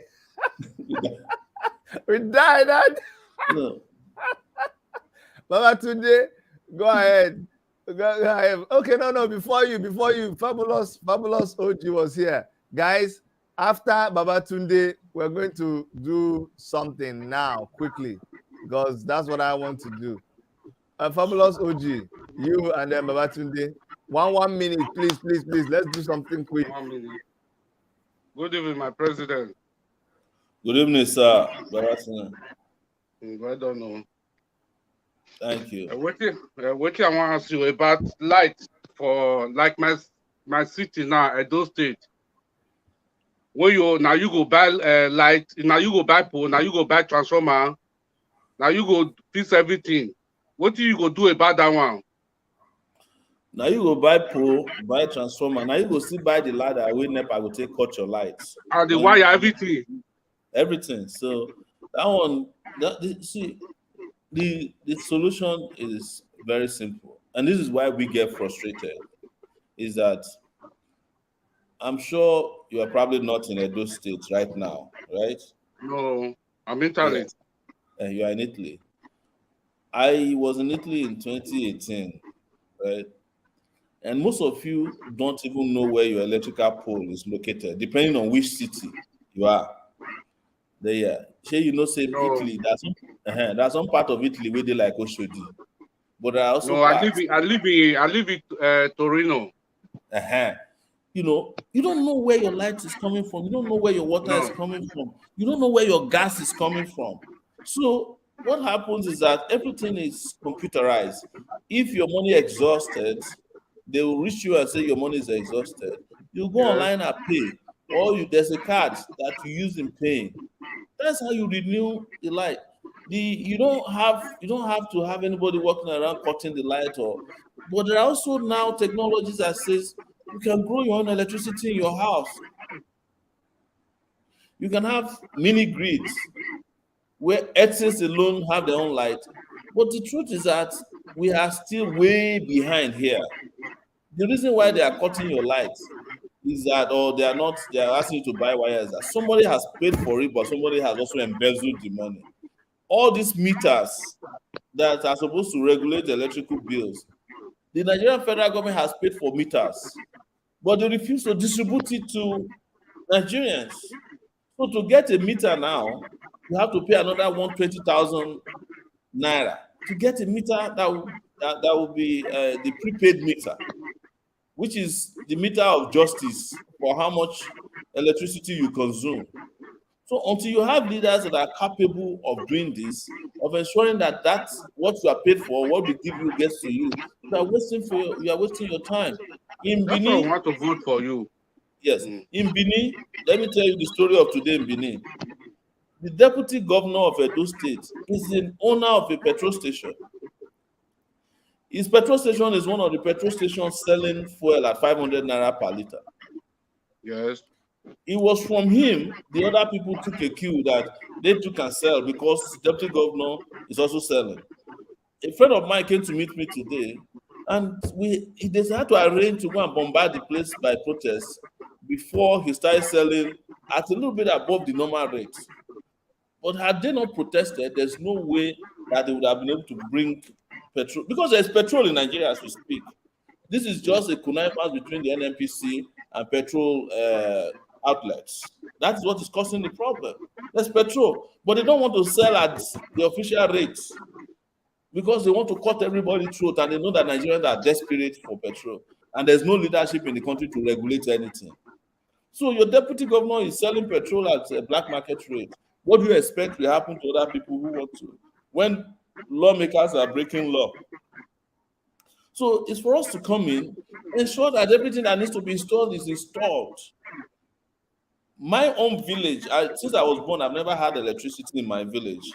There are 2 electrical poles entering my village, one by the NDDC, one by the federal government. Instead of them to use one to enter the village and put transformer there, they awarded contracts to 2 people. And since they installed both 2 lines entering my village, we have not had electricity. This is about 10 years ago. Since you hear about Nigeria, when I'm sure people in Italy, when they hear you talk about what's happening in Nigeria, they think maybe you come from Mars, that you don't live in this world. Because people cannot believe some of these things that we are talking about here. They are alien to them. It's alien. I don't know. Honestly, I don't know where my electricity comes from in the US. But there's a guy who comes to read the meter once every month. He will come, he will knock the door if you are home. He will enter the basement, he will plug the meter. In 5 seconds, he has tanked you, he has left. The meter, the bill is sent to a prepaid business credit card. That's how we pay our bills. They never come and said, oh, your bill failed. It's the same thing for cable. It's the same for in Nigeria. To get network, you must have at least 4 phones. There are places where MTN don't work. There are places where Airtel don't work. There are places where Glo don't work. There are places where the other one don't work.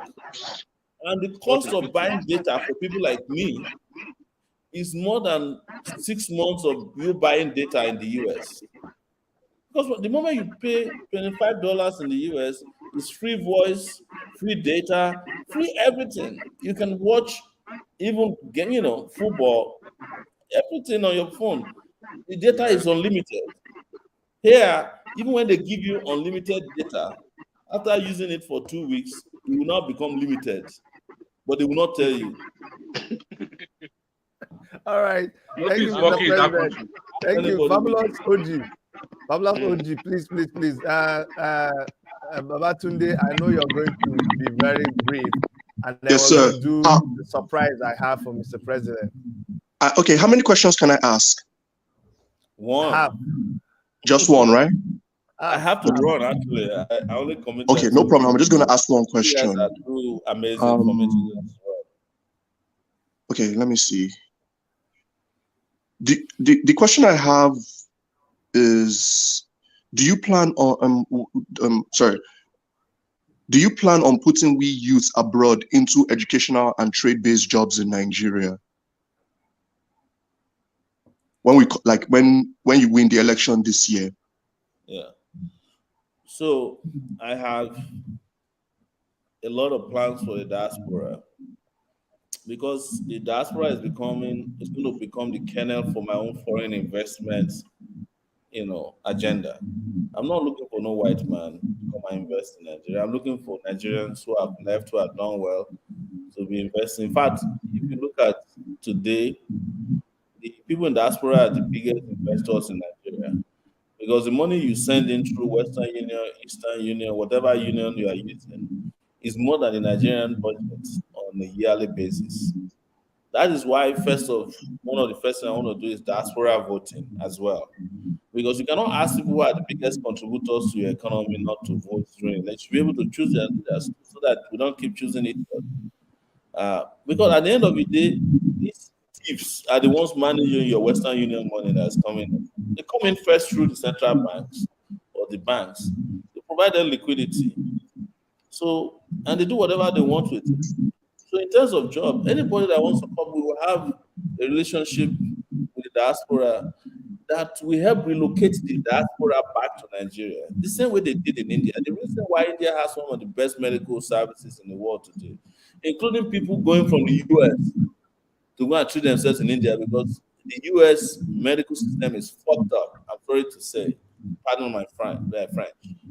It's because they relocated their diasporan professionals back to the country. And whatever it cost them, including creating cities for them where they can comfortably return, giving them incentives to return. Instead of giving 5 people 16 trillion naira, in waivers, I will create opportunities for you to come back home, get a house, through a mortgage system, and give you the job that you are qualified for. You want to be a teacher, a doctor. That's the only way we can get the 8,000 doctors that ran away to Japan in the last 2 years after COVID to come back. You have to create that environment for them to come back. But beyond that, you must also be comfortable to fly into the country and not be harassed at the airport. A lot of people are so finicky about harassment at the airport.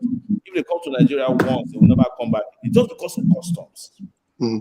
That whole idea of what did you bring for me, it turns people off. But those both are little things. So anybody that wants to come back, get you back into the system and fit you into a job that is commensurate with your experience, and qualifications. Definitely, I have that. And that is why I also like to use monies that otherwise could have been used to send people to pilgrimages to support both internal and external education. Like if there are Nigerians who are abroad who are struggling, if we can extract a promise from you that you will come back and serve for a number of years with your skills, we'll give you support even while you're away to come back, support you to finish your education. I've been in the US education system a lot. Part of the reason why most Nigerians who are living in the US now will never come back is not because they hate Nigeria, but they have to pay back their loans. And that will tie you down for another 20, 30 years, if not your lifetime. Obama finished paying his loan after he finished as president of the US. That is no longer, that's peonage. You are held up as your loan is holding you to ransom. Like, you can't live your normal life. So what if I can get you back and pay your loans and commit to a number of years under circumstances, of course, that are livable for you? I can imagine how many people would love to come back under those circumstances, and those who have left who will come back. The environment must be safe, and livable. Provide those environments. If you can get electricity 24/7 in Nigeria, one of you will probably want to spend 6 months with us, especially from fall to summer, because it's damn too cold where you are. And they're doing it in Ghana right now, where doctors come. They have an arrangement with Delta Airline. They bring in doctors, I think, once every month, voluntary doctors. Subsidize airline tickets, and they come and perform operations for like 3 days, a weekend, and they go back. But I don't want those kind of ad hoc arrangement. I want to make it permanent. I want you to be able to come back, work with us. So you then become, experts, as opposed to all these people they call experts who themselves don't know anything in their country, but they just bring them in and they pay them huge amount of money. And they don't really have the skills or the skill sets that are needed for the development of the country. So that is the plan for the kind of question you're asking for. And those who may not be able to come back, like those in the medical field, my plan is telemedicine, to have like a solid system of telemedical support for people at home, where you can call into hospitals, help with case management with doctors across the country. Say, look, it's happened to me before. I've spoken about this. I get food poisoning a lot, but the doctor almost killed me in Lagos. Instead of inducing vomiting so that I can get rid of the salmonella in my stomach, he kept giving me painkillers, and my stomach was just expanding until I called my doctor. I said, I'm dying. And he said, why? This guy's trying to kill you. And just one drug, I threw up. I was fine. Telemedical support, that's co-care. You have people at home, but they can rely on one doctor who can co-care with over 40 other doctors in different parts of the country. and every diagnosis would then no longer be malaria and typhoid. You know, and the third one is village people. You know. Thank you so much. So, Now, Dr. you Chidi, know, please let me guys, ask a question relating to this area. What would be your plan for our people in terms of health insurance? We've spoken about it that we will have a health insurance policy. They have now, but it's a scam. They have an HIS, but my own is universal in the sense that even if you don't have any income, you get a health card. You know, we would ask you to contribute even if it's 500 naira to get that health card, and it goes to a central pot. If 200 million people get health cards for 500 naira, you do the math. That is enough to build hospitals in all the local governments. It's just a small contribution of 500 naira to get a health card. But the health card is your card to get medical care anywhere, whether it's direct or indirect medical care, or to get subsidized drugs. But what they are doing now, they have an HMO system in Nigeria. It's big fraud. They're going to put up the people who are managing the HMOs are the ones who also have hospitals that are paid money that they don't for services that are not rendered. So we get rid of all those things. Pay directly, you have a number of doctors who are certified. It's just a matter of looking at the number of doctors. By the way, there are only 24,000 doctors left in the country for 200 million people. So rapidly, we must increase those number of doctors. This is why I'm talking about telemedicine and attracting doctors to come back home, either permanently or temporarily to carry out help. Because there's a lot of people who are sick, and everybody who is sick in Nigeria is not having malaria and typhoid or village people. There are a lot of these, and this has to do with understanding primary, secondary, and tertiary healthcare. But here there's only one. There are two healthcare systems available: is the churches and you know and the hospitals, small hospitals. And the hospitals are the ones who direct most people to the churches. Anything they can't take care of, just look, go and see a pastor, or go and see an imam, or go and see Babalawo. So, but there should be three arms of the medical system, which is primary, secondary, and what is primary? Every village, have a dispensary, supported with a pharmacist, and and then you have general hospitals across the country, and then you have the university teaching hospitals, well equipped to take care of complex problems. You know, but the reason why our leaders don't care is that they don't need it. The moment they are sick, air ambulance is on standby. You pay for it.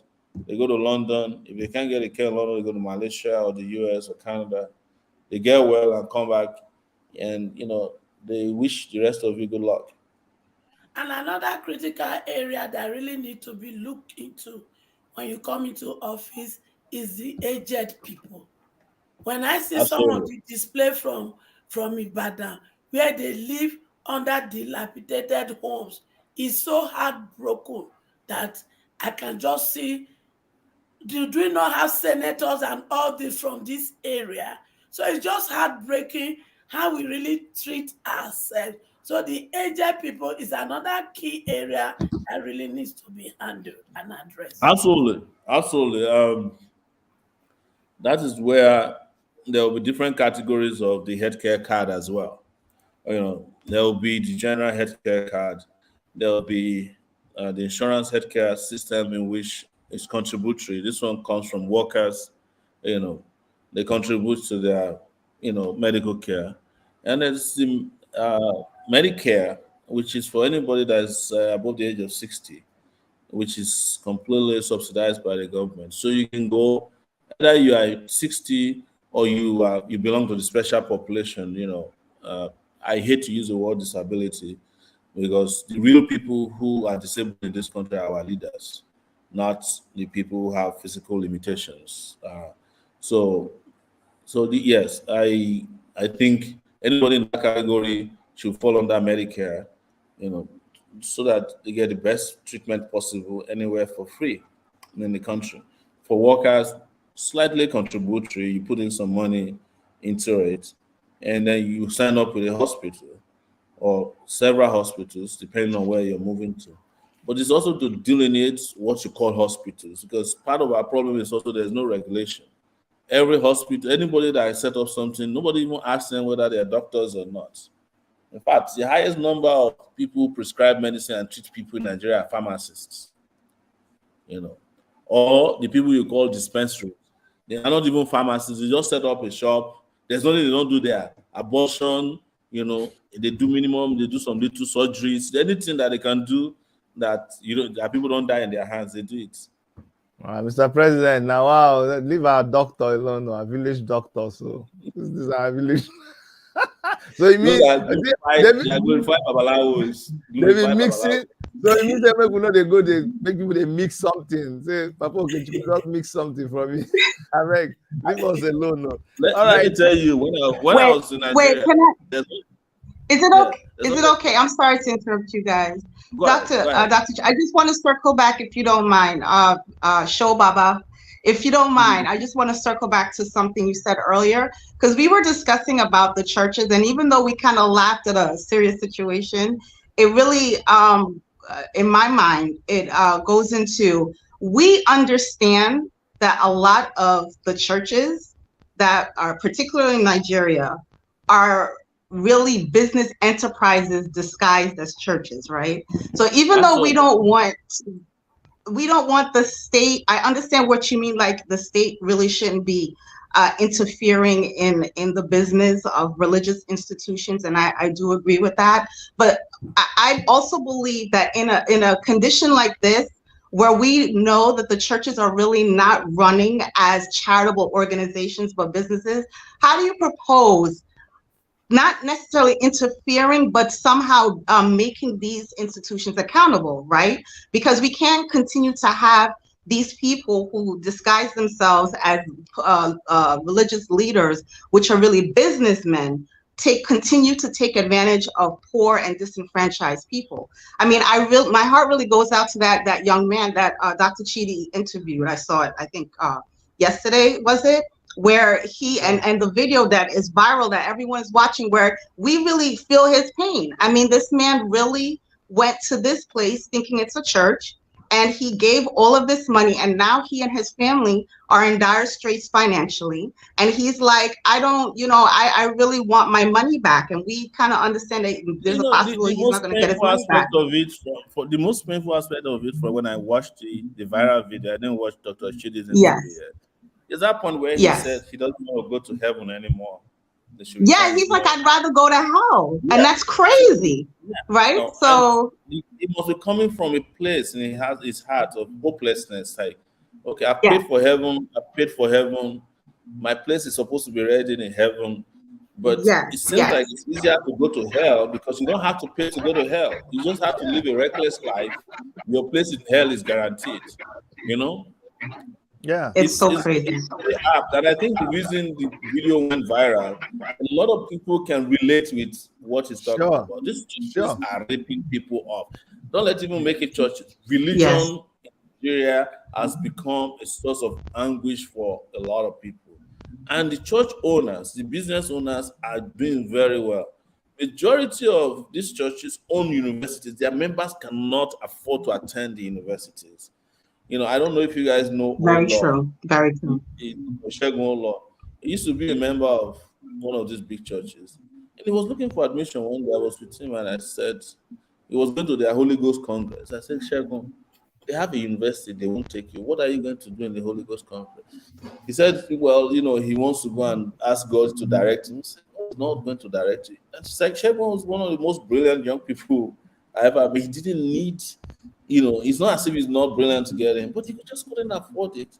And he was part of the church management at some low level that was sending money to the regional pastors, and the regional pastors send money to the overseers and everybody. The overseer himself, has 2 jets. A lot of church members don't have bicycles. So that's, like we're talking about, but the program the church members say, oh, you are going to die, I don't know how many times I said I would die. I was like, if I die, what's the big deal about it? I'm going to meet your pastor in heaven and I'm going to testify against him. That's the problem. All right, guys. All right. Mr. President, thank you so much. There's something I want to share. There's something I want to share with us because we have heard several times. You're not shy about it. Some people say we don't give shishi. You say we don't even have shishi. You say me, I don't have shishi. So it's not a matter of giving. I don't get. And you said you're not shy to say that a campaign is a campaign that is run on a very low budget because we don't go big. No budget. Not even a low budget, but no budget at all. Exactly. All right. So I wanted to share with us because sometimes when we say this, they've asked you, oh, how did you spend this money? And this is, some people think you're just talking about it now. This is way back. This is going to cover some of us. If you're covered, just bear with me. This is a breakdown of how money was expended. This is way back in April. This is 1.9 thousand naira. 1.9 million. 9 million. Okay, 1,900,000 and yes, 1.9 million thereabouts. Okay, this is a breakdown of a whole presidential campaign. That's why it's important that you guys see this. So all the things you saw Omoyele Sowore do around that period, everything, flying up and down, gathering, doing, this is what, staying in the hotel, everything, this is how much was done. And then you think maybe he's doing it, he's no longer doing it. I'm not able to capture all of them. They are shifting it to me, but I'm not downloading it fast enough. But at least I have up to November. We've done. I didn't even know that we've been doing this since April, but I know that we've been doing this since we started. Yes. So we've done it. The one for this month will soon be ready. No, this is just what I have. At the end of the campaign season, we will release all of it because no. One of the things that they were using for 2019, they will say, "Oh, Sowore didn't give account," even though I did. So I decided this time around that we'll be doing in 2019. We're doing daily accounting on our live stream. So, but nobody took notice of that. So we decided this time around. I said, if it's the only thing I'll do, I will make sure that we are producing documents to show how we're spending money and receiving money every month. And we haven't, I think we have done that since we started the presidential campaign. Because I started presidential campaign when I didn't have a party. It was crazy. That's why some people say we are like prophetic. At that time, we're still in court trying to retrieve our party. But it was uppermost in my mind. I remember. And I must tell you, and I'm saying this here for records, I'm also spending my own private money, which I will document over time, But please, I hope my wife is nowhere around this conversation because I'll get in trouble. My lunch money is also involved in this. I spend whatever I can to do what I believe in. So this is just to show to you because, one of the things that discourages, there are some people who are shady, right? In general, they don't like accounting. Part of what's killing Nigeria. Most of what's killing Nigeria is that Nigerian leaders don't like to give account of anything. We like to do things in shady way. But there's also a part that makes some Nigerian leaders not to want to give account. They feel like if they give account of what they earn and that people will mock them or people will ask questions. But that's exactly the essence. Let them mock you. But I'd rather be mocked for explaining that, oh, this is all the money I have or I got from you, than not to hide it and somebody will say, oh, I gave Sowore 7,000 and I met him in one lungu somewhere in Abuja and I gave him money and he didn't explain it. Because in 2019, even people who gave us money in private, who said they don't have transfer, we mentioned it and we put it on record. Sure. So it's the way to do things. And if you can account for small things, when you get big things, you will not have problem accounting for it. If you can imagine, if on a monthly basis, every Nigerian can get an accounting of how much we are making from oil, making from taxes, and we say this is how much we made this month, and this is how much we spent on salaries, this is how much we spent on this thing, and our accountant general did not swallow money. Monkeys did not swallow money. Snake did not swallow money. There will be enough money to do so many of these conversations. There will always be leftover. One of the things I realized about this whole campaign thing we are doing is that it's not that expensive because people have come to accept ideas as part of campaigning. They now understand ideas are superior to big rallies. Let me reveal to you guys, which might shock you. Our party doesn't have a secretariat. Our secretariat is this laptop. If we request to hold meetings, we hold our meetings on Zoom. There will be 50 people on it, just like we're talking about. Do we not achieve the same objective? For sure. If it's now necessary to use a hall, we go arrange the hall temporarily, we leave. All of our activities are carried out virtually. But are we not campaigning? We're campaigning. It's the reason we say we are not doing rallies. Rallies are archaic. But we're reaching people. If we want to do a big rally now that will carry everybody, we'll just say, come on Zoom. Get one enterprise account on Zoom. Before you know it, 700,000 people will be there. And they can ask questions. You cannot ask questions at rallies. That is, they don't trample you to death. You know, before you arrive at the rally, you have to be worried about how you get home. And if you don't attend rallies, APC cannot find you to attack on the streets. You know, and you Mr. President, Mr. President, just make we beg you. So, guys, this is I wasn't put through this, but I'm please holding Mr. President ransom to allow this to happen because it is needed. I'm gonna, and that's why I'm putting this tomorrow. When they started all this talk about, hey, when the Sowore do this, Sowore do that, by the time he answered these questions, by the time we started posting these, breakdowns, nobody is talking about money anymore because no other presidential candidate is showing us how they are getting money and how they are spending it. No, they didn't show us from never. I've never seen it up to today. I've challenged. No presidential candidate in the history of Nigeria has ever accounted for how they receive money, how much they receive, or how much. Nobody. None. We have from the first day up till now, and then this is apart from personal money that I myself, when I was a governorship candidate, I benefited directly from Omoyele Sowore's, not money that was. This is from his own personal money and so many other things. But that's a story for another day. Now, guys, I want us to raise money here because we're action people. I like to put my money where my mouth is. Somebody has been bugging me on the phone. Okay, let's say you want to open this thing. Oh yeah, now it's time to donate. I'm going to flash something up here. We have accounts that I'm going to flash the account for donation, and Mr. President is going to leave us very shortly, and we'll continue doing what we're doing. But while he's here, I really want us to be able to show him, not just by words, but by action, how we appreciate what he's doing. Because a lot of us are in faraway places. We are not able to be there in Nigeria to do what he's doing. But if he has to fly from one place to another place, now airline ticket is like sometimes 100 and something, 200 and something thousand. Yeah, per head. And then you have to the other part is that you have to enter the plane and hold on to the engine, to make sure it's it's okay. We know those kind of things. When I'm with Juwon, I asked Juwon to stay on the engine and be fanning it, And you can't trust anything. Every time. And this is when they have to fly. There's certain things we cannot reveal here because it's okay, but let it just be how we manage to keep the account as low as you see it. But like we have said, it's a story for another day. And this is also, Dr. Chidi, just quickly, there are people who offer to give money and say, oh, we don't want to send it through. We said to them, no, if you can't put it in the public account, we don't want to. Because this is how the lies and rumors start. Yes. Oh, give me another account.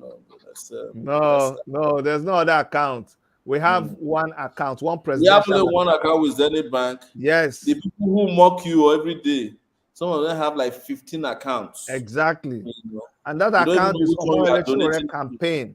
It's Omoyele Sowore campaign account. It's not his personal pocket. For your information, the account has a second signatory on it. The treasurer of the party is also a signatory to it. See?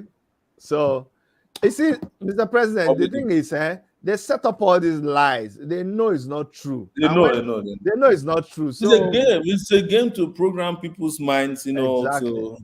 Even the idea So please, of guys, raising money publicly came from us. At least when they stole the idea, they should have at least acknowledged us now that we're the first who started raising money, what we call crowdfunding. all right. Igbo people, I'm an Igbo man. Igbo people say, oh, we're going to go quadron Kambere. What it means is that you want to, oh yeah, see, this man, this is the hot you. Oh yeah, you want to open the donation. Go ahead. Tell us your name and open the donation.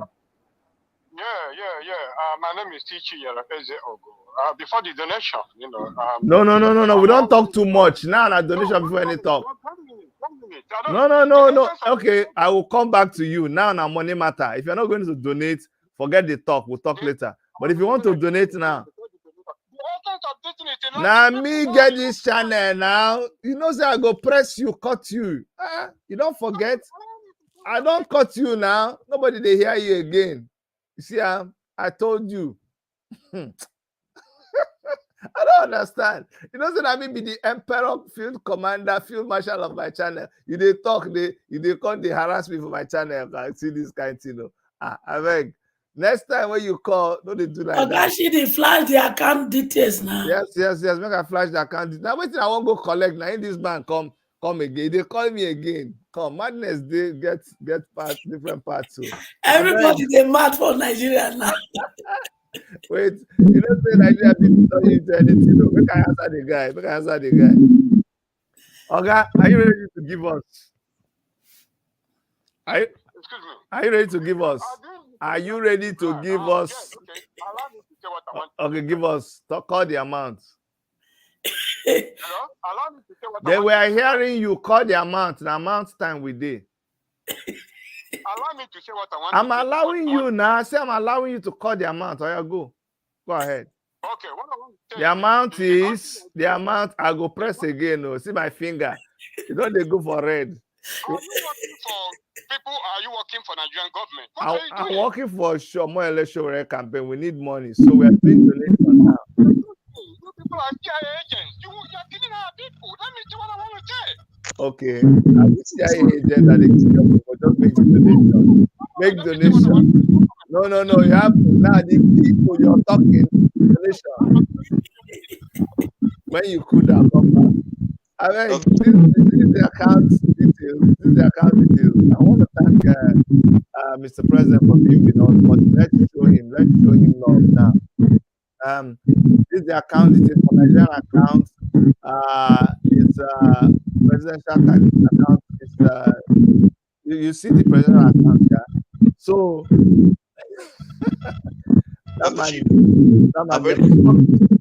hello, Baba. We can't hear you. Something's wrong with you. Can you hear me now? Yes, we can hear you. Yeah, now it's donation time. Before we started again. I said I sent my donation already. I sent it before we started the show. Before we started the show, I already sent it to Sowore. Yeah. All right. Thank you so much. Thank you very, very much. Oh yeah. This now impromptu donation just for now, and I'm looking at the number. I don't want anybody to drop now because you just say you don't need to mention the amount. If you don't do your own, tell us. We believe you. If you want to talk it open, you can talk it open. Like me now, for this particular thing where they do not be the ones that they do before or the ones that I go still do, but for this moment of donation, I'm going to drop $100, just $100, small. I will convert them into this, and just to let you guys know, all our money goes back into Naira account, okay? But we can collect your dollar for you and then deposit it for you into, we have different ways of, we are still Nigerians, so have different ways of putting our money, in Nigeria account. But if you are using US and you want to donate, we can help you to convert it. So I'm going to put different, if you are in the US, you can drop money somewhere. If you're in the UK, so I just posted it now. If you click, I just posted it now. There are so many ways that you can do that. So please, guys, let's get on and do it. I know the time right now from it's 2:35 p.m. here, so that's 8:35 in Nigeria, 8:35 p.m. I'm going to ask them to tell me what happened after. So we're going to go round. I want you to tell me that you've donated. You can tell the amount, or you can just tell us that you donated, or you're going to donate, or you're making a pledge. I'm going to go one after the other. And in the comment section, I'm waiting for your comments. Let's feel the comments. This one is practical love today. I don't want talk love now. Hello, Mr. Shidi. Yes. I don't want. I will donate my own. I want to do something now. Just ping your account number there. I will donate. Okay. Thank you so much. Thank you, my brother. Thank you. All right. Thank you very, very much. Thank you. Okay.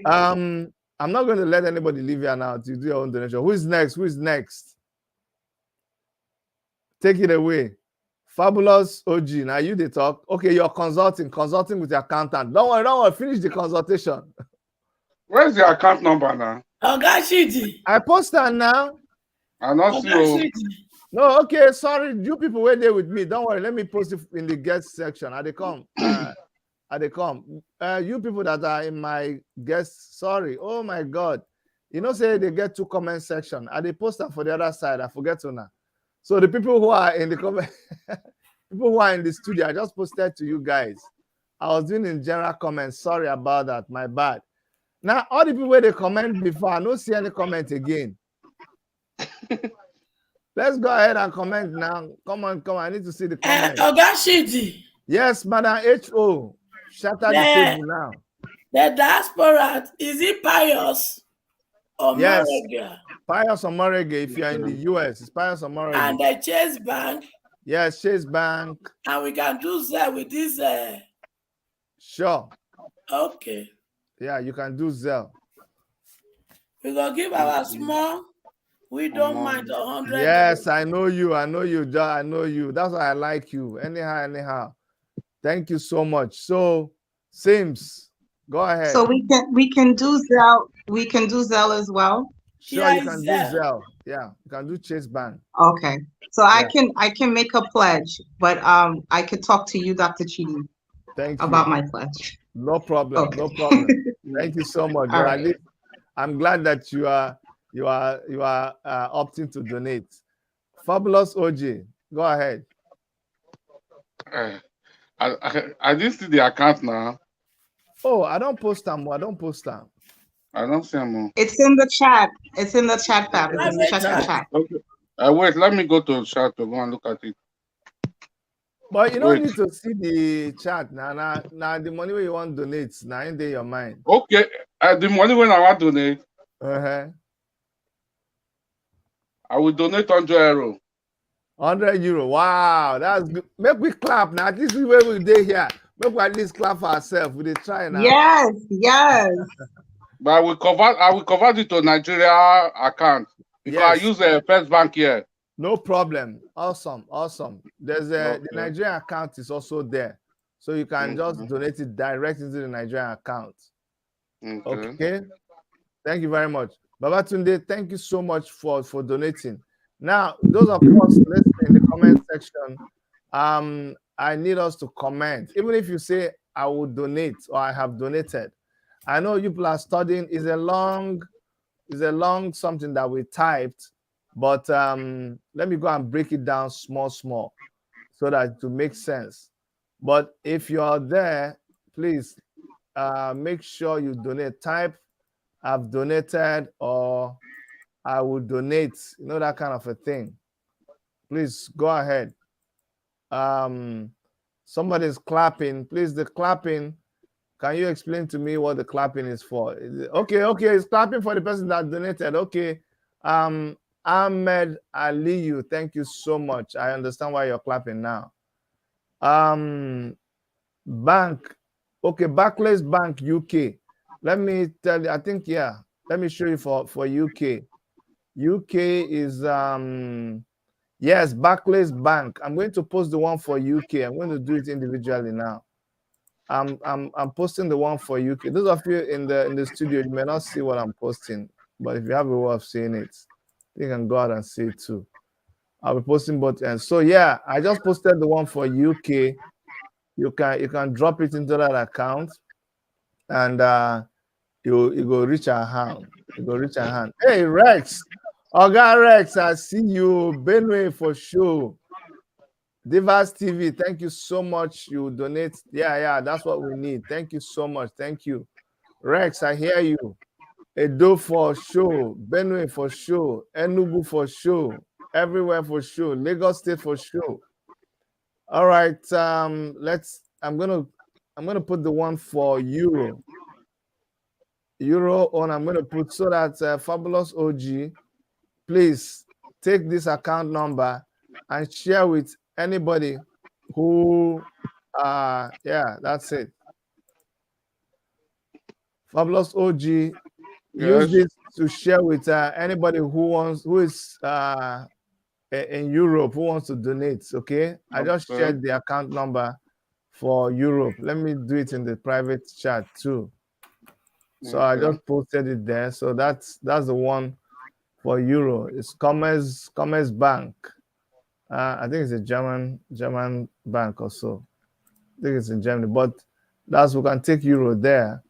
Let me post the one for US again individually. This is the Zelle, Abi. And then there's also the one for Canada. Babatunde donates $100. Oh, thank you so much, Babatunde. I appreciate it. You see, that's how we roll. Small money. We don't do big. There's a time we ask now 1,000 naira, 1,000 naira from everybody. That's how we did it. 1,000. You can't believe it. We donated 1,000. And for those of you in Canada, you know, say Canada things they did very, very simple. You will see when I post Canada on, just very 1 or 2 lines, just the email. You know how we do it here. Once you paste your email transfer, that's it. The money will get to where you want it to get to. So I just posted for Canada. Oh, I'm doing it in the inside chat. Here's the one for Morege. Okay, Pius or Morege. Okay, that's the one for Pius. This one is the US one. If you want to do US, and if you want to do Canada, here's the one for Canada. Here's the one for Canada here. I'm going to send the one for Canada. One for Canada. So this is just us. Like, you know, with let me make this clear. With INEC, you're not allowed to raise money you know, as a political party or as a presidential candidate, set up an account in the US or UK and be asking for dollar. No, but what we're using is these are just individuals, you know, helping out and, you know, collecting the money, converting it and making it easy. Mama J Africa Talk Show says I will donate. Thank you so much, Mama J Africa Talk Show. That's what we're much. That's all. I will donate. Larry, you're coming in.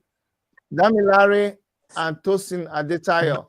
I have donated before, but I will still donate again later. Thank you so much. That's just what we want. Thank you so much, Dami Larry and Tosin Adetayo. Larry, sorry your phone disappointed you when you wanted to talk when Mr. President was here. Go ahead, Larry. You want to say something? Although Yeah, we're inside the donation can now. you hear me, sir? Yes, loud and clear. Loud and clear. You know, before when I came on live, I was not hearing you guys, so I had to go off and come back, so we can be able to join. I really appreciate. I wanted Mr. President to address something, but since he's not around, maybe I'll have to leave it for another day. Okay, but to tell you the truth, including you, Larry, all of us are 10 times Mr. President. We have been duplicated 10 times over. So there is no question. If you ask it here, trust me, we'll be able to answer it. But I know what you mean. Don't worry. Let's give it. But if you want to, okay. Let me break it down. You know, sometimes we also need encouragement. Okay.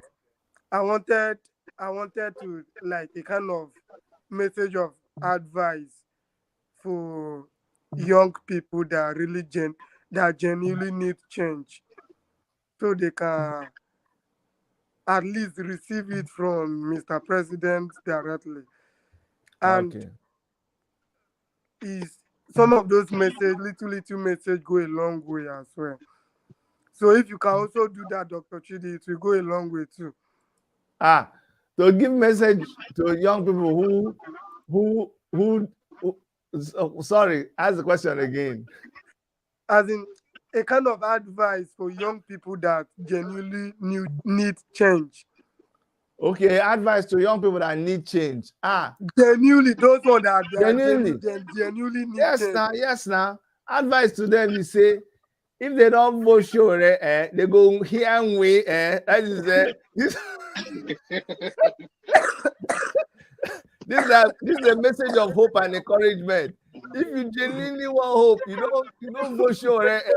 I say you go carry your eye, see the back of your head. This is what they see now. Nothing. Make you know for sure. Anybody will not vote, make you just wait.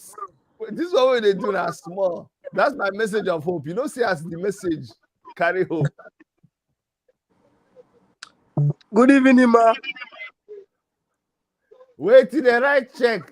Wait, Larry, but I HO the right check, no disturbance. This is a money time. No, I won't greet HO. I won't greet HO. The right check. Hello? Yes, sir. The question I had was the money that I sent to Sowore, I normally send it through a friend of his in Nigeria. So I see that you sent me some information on the chat for Cash App and Zelle, and I like that Cash App option.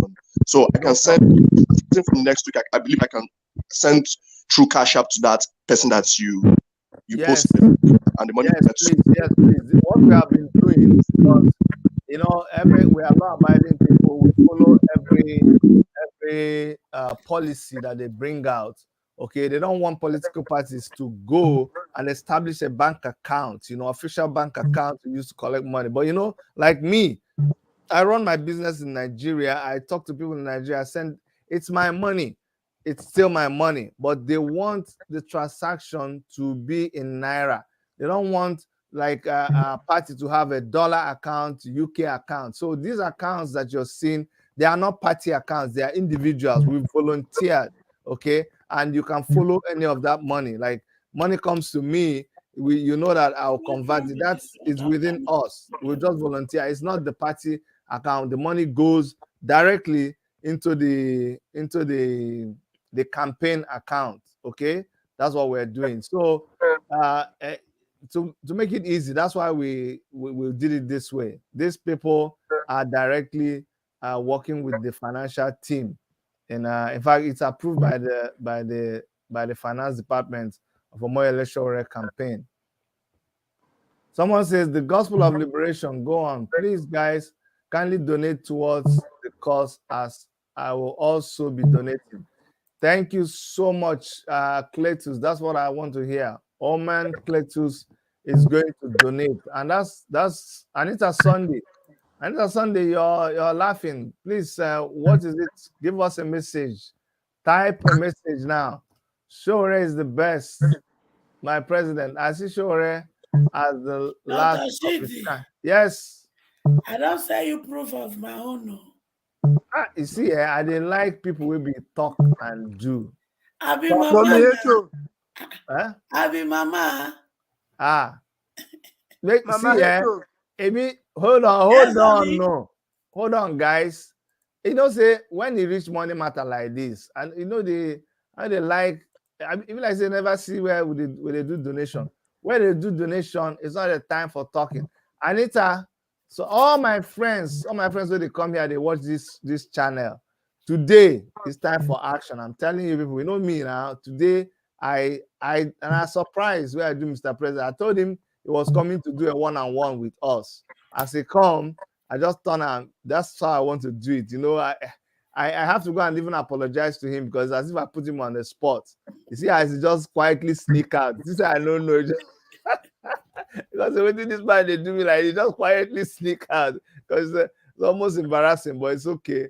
We understand ourselves. Anyway, let me show you guys because as you know, why they see me, they respect people is because when they talk, they do. If you're somebody that they talk, they do. I know they like you at all. See, bam, done. I don't know whether okay. I know they see him. I work at show now. You know they see him. See him. You see him. You see person there. You $100. see 100 bam. It just and no be say we dey talk. This see Madam Ho. You say Madam Ho. Every time you come, you talk. See Madam Ho. You don't talk. You know they talk. She talk. You go see table, you dey clean table, she go come break the table. You say, hey, you know, fit do in front of. You see the people, you carry the table, throw on top of the people head. The people rush come out from AY show. You where you don't do reach your own. She still come carry money, put on top of the whole thing. What are you waiting for? What are you waiting for?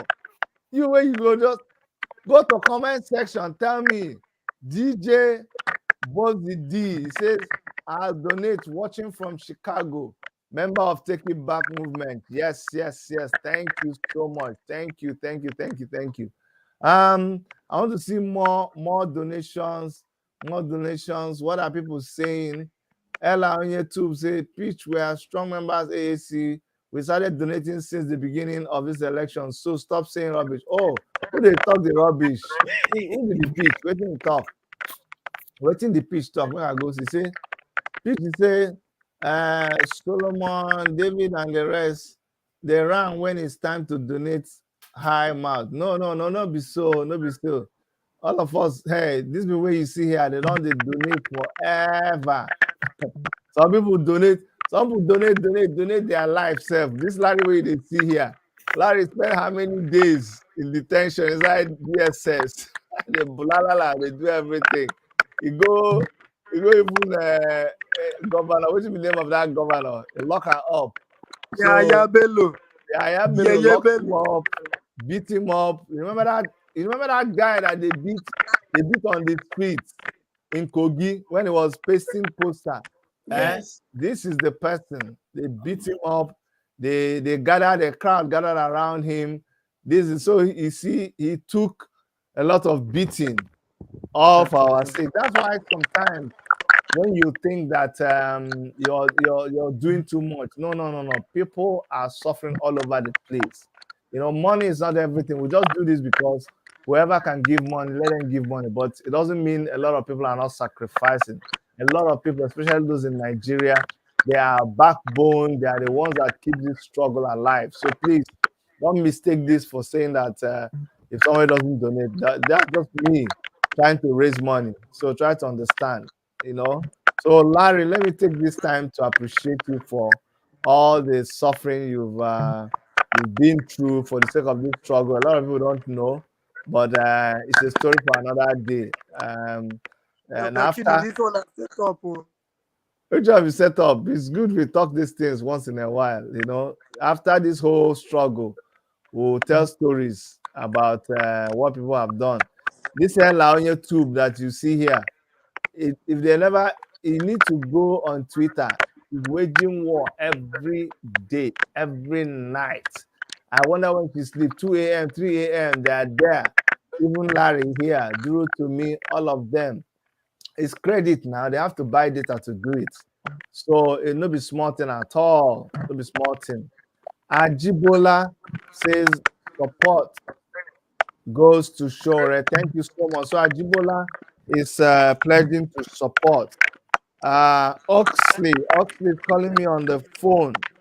Oxley, now general call, I be they call into the show. I still in Nigeria, but I only donate 50 pounds. I donate 50 pounds. You self still they donate. You people, they make my heart. I don't even know. I go go donate 50 pounds today, and before next weekend, I will donate another 50 pounds. You see, thank you so much, Oxley. Thank you very, very much. You know, you make me. Anyway, don't worry. Thank you so much. You get me so emotional. This Oxley, that's the person actually that we're using his address, his bank account in UK. These people they donate. They put themselves on like a monthly donation. What I go call am? They donate every month. Every time we do fundraising, he will donate. Oxley is the one, he organized Delta State for us. He's fighting everybody on the internet. He's doing everything humanly possible for this struggle. And yet, he's coming now to donate and promising to donate again. I mean, God bless people like this. It's good that, don't worry, this story, we will tell him one day. We will tell him one day. We need to raise this money because these guys in Nigeria, you don't know how they achieve this thing. You forget. You don't know when you see that we're making a movement, we are buying this, you don't know what it takes. And it's only the guys on the ground that know. But it's well. It's not for today. When we achieve what we're looking for, we'll all be happy for it. Becky Joseph says, I will send mine later when I reach home. Thank you so much. Quentin Zara says, we go show love for Mr. Sowore. Thank you so much for showing love. Thank you. I understand what you're saying. Thank you, everybody. I need for you to type this thing. When you type it, it's encouraging, because I know you won't type what you will not do. So I want to see you type, I'm going to donate. I'm going to make a pledge. I'm going to just make the commitment here. It's about commitment. That's what I'm looking for you. Okay, I'm just looking for commitment. Peach State. This Peach State, you say it's not your candidate and you're even donating. Okay, make I thank you, make I greet you, but you don't say this guy's story, what are the year story? I don't understand. No be your candidate. You dey here, you like us, you like Sowore, you call but waiting they do you. You like good something, you see woman, you like her, she fine. Now wife material. Now everything, she goes school, she's beautiful. You still go, you say that the other girl. I say, wait till you see for this woman. I say, Dr. Chide, I don't know. They don't chop your head now. I say, Dr. Chide, I don't know. I don't know what the woman give me, I chop. I say, now wife material. I say, no, now this girl be wife material. She fine, she no fine. Waiting now, I don't know. Oh yeah, marry this one now, agree. So Peach, waiting be your own. You say it's not your candidate. Waiting. He said that's unity for you. Which kind of unity be that? Which kind of unity? Dr. Chidi. Yes. Say now from contribution, then they turn candidate. So she's already sowing into the seed. I'm encouraging her to join Take It Back and AAC so that we can be able to change this country. You see, I like Adeyemi says I'll still donate too, but still obedient. Adeyemi, you're obedient and you donate. What do you mean? Adeyemi, say I know you. I never talk to you about this your thing where they do. It's called dancing naked in the marketplace. So I just watch you, they do this your dance. Adeyemi, you like us, you are one of us. We do this whole thing together. Small time, you say you be obedient, and they look you. Now you still carry yourself. When they come back, say, I'm obedient, but I'm here. You like us. You still there with the family. You still there obedient. Go now. I don't understand you. You say you go donate, but you're still obedient. You like Sowore. You respect Sowore. You really, really like him. You know that song, that smoking song. Some of you, maybe they never born you. You know that song where they sing, how they sing that song? 24 years just waiting for a chance to tell her how but for 24 years living next door to Alice. Now your kind of person be that. You live next door to Alice. You know one chase Alice. You know one toast Alice. Now where Alice they pack comot because they regret. Now you you say yeah, you say I will still donate, but I'm obedient all the way. For now, I really love him. I still respect him. I don't understand for you. This 419, this thing where they talk now true. Something they don't happen to you because if they happen to you, you dey see yourself where you did, but you don't know why you no fit. Be careful. This is going to enter another thing. Dr. Chidi. Mm. I won't remember on something. Somebody say, they no go. Come, Larry say, if you Ella let her go if she doesn't. Let her go. If she doesn't like him anymore, she's confused. She's confused. But you have to pity people. Now you have to be. We are just being we're just being very we've been our brother's keepers. Being our brother's keepers. Somebody says that Dr. Babatunde is asking a question. So do you have a strong volunteer plan for election observers during the election day? Of course. We are mobilizing from the states. We've been collecting names, and it's for AACC for AAC party. You know, people always get this confusion. You know, there is Sowore, Omoyele Sowore campaign team that he put together for his campaign. There's the African Action Congress, which Omoyele Sowore is a member. Now, African Action Congress, their national working committee, they handle all the party things. Omoyele Sowore is running his presidential campaign. He is raising money and he's running the campaign. So when it comes to mobilization, I agree with you. Even though the National Working Committee is working with Omoyele Sowore's campaign team to make sure that we secure a win in 2023. But that's how it works. Larry, sorry, go ahead. For the young people out there that love Omoyele Sowore and still respecting, I think you can also be doing the same thing Omoyele Sowore is doing by coming together and joining him, so that you tap from the anointing of the Omoyele Sowore, and you also be able to pick ticket. There's nobody that is born obedient. It's we that decided to become obedient, and you can choose not to be obedient. Like some of us that we were born to become disobedient child.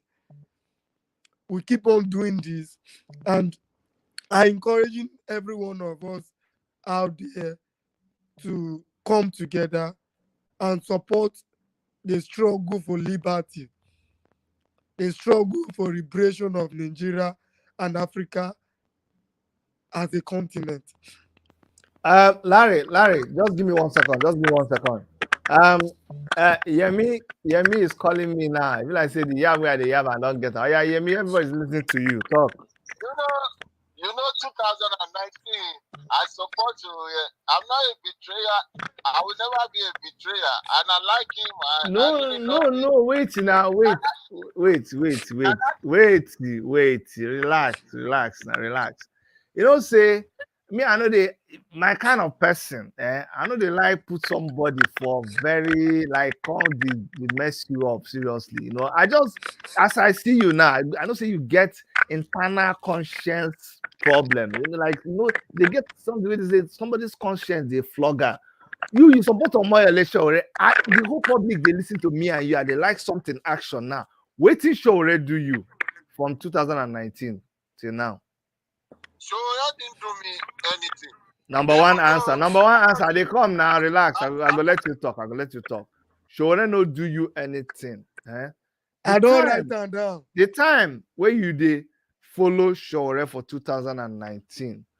Why were you following him? What qualities did you see in him that time Please, no vex. Because I want to understand something. I'm glad everyone once in a while, people like you go come outside, make we understand. So since that time, wetin make you like like Omoyele Sowore at that time? Can you tell us? Because like it always fights for the people, and it gives someone like us, someone like a youth like us, a chance. There's some kind of time in Nigeria, police will arrest someone. Like it gives, it gives someone like us a confidence. Someone like us, like there's some kind of time like in Nigeria, police will arrest you for no reason. You can't talk, you can't. It gives a youth, like it gives someone like us, like a youth who can't even speak that time, who don't even know law that time, and then it gives us a confidence. Okay. Now, my next question is this, so because there are so many things, I know because of time you can't name them, but all those things made you like Sowore, and you believe these are the qualities. Are they come now? These are the qualities that somebody who will lead Nigeria must have. Now, fast forward to 2023. Why are you not supporting Sowore again? Has the qualities are they come now? If you don't listen to my question, you're not going to know waiting to answer. Now the question is this: has the qualities that somebody needs to possess to become a president, has it changed, or did Omoyele Sowore change? Can I? Okay, God bless you, sir. I'm some kind of person. I like to win. I don't like to lose. In 2023, when Sowore went to campaign in Abuja, and when I see crowd, I was so happy. When I see a lot of crowd when he went to campaign in Abuja, his first campaign in Abuja, because I follow Sowore a lot, and I see crowd, I was so happy. I wish Sowore, Peter Obi is just like opportunist, because they are the same. Peter Obi and Atiku and Tinubu, they are all the same thing. They are all the same. All of these people can't fix. All of these people doesn't have they can't fix Nigeria. But what I'm talking about, like me, I always support the youth. I think that youth want Peter Obi. That's why I go with the youth. Like this is what they want. Or something Okay, like that. okay, my brother, hold on, hold it there, I they come, Madam H.O., because I'm following a thread. You are lecturing me now. So there is something you said, okay? You said you don't like to lose. And when you saw the crowd, because you didn't finish it, when you saw the crowd that Omoyele Sowore had, you thought he was going to win, Abi, but he did not win. He did not win because you know why? There was somebody that had more crowd in your eyes. Like maybe Buhari showed you more crowd, even though that time we had crowd. So let's assume that Buhari had more crowd and Buhari won. Abi? So this time around, you are believing that anywhere you see crowd, that means that person is the best presidential candidate. Or are you going to say that even though Buhari had a crowd, Omoyele Sowore was and is still better than Buhari? What will you say?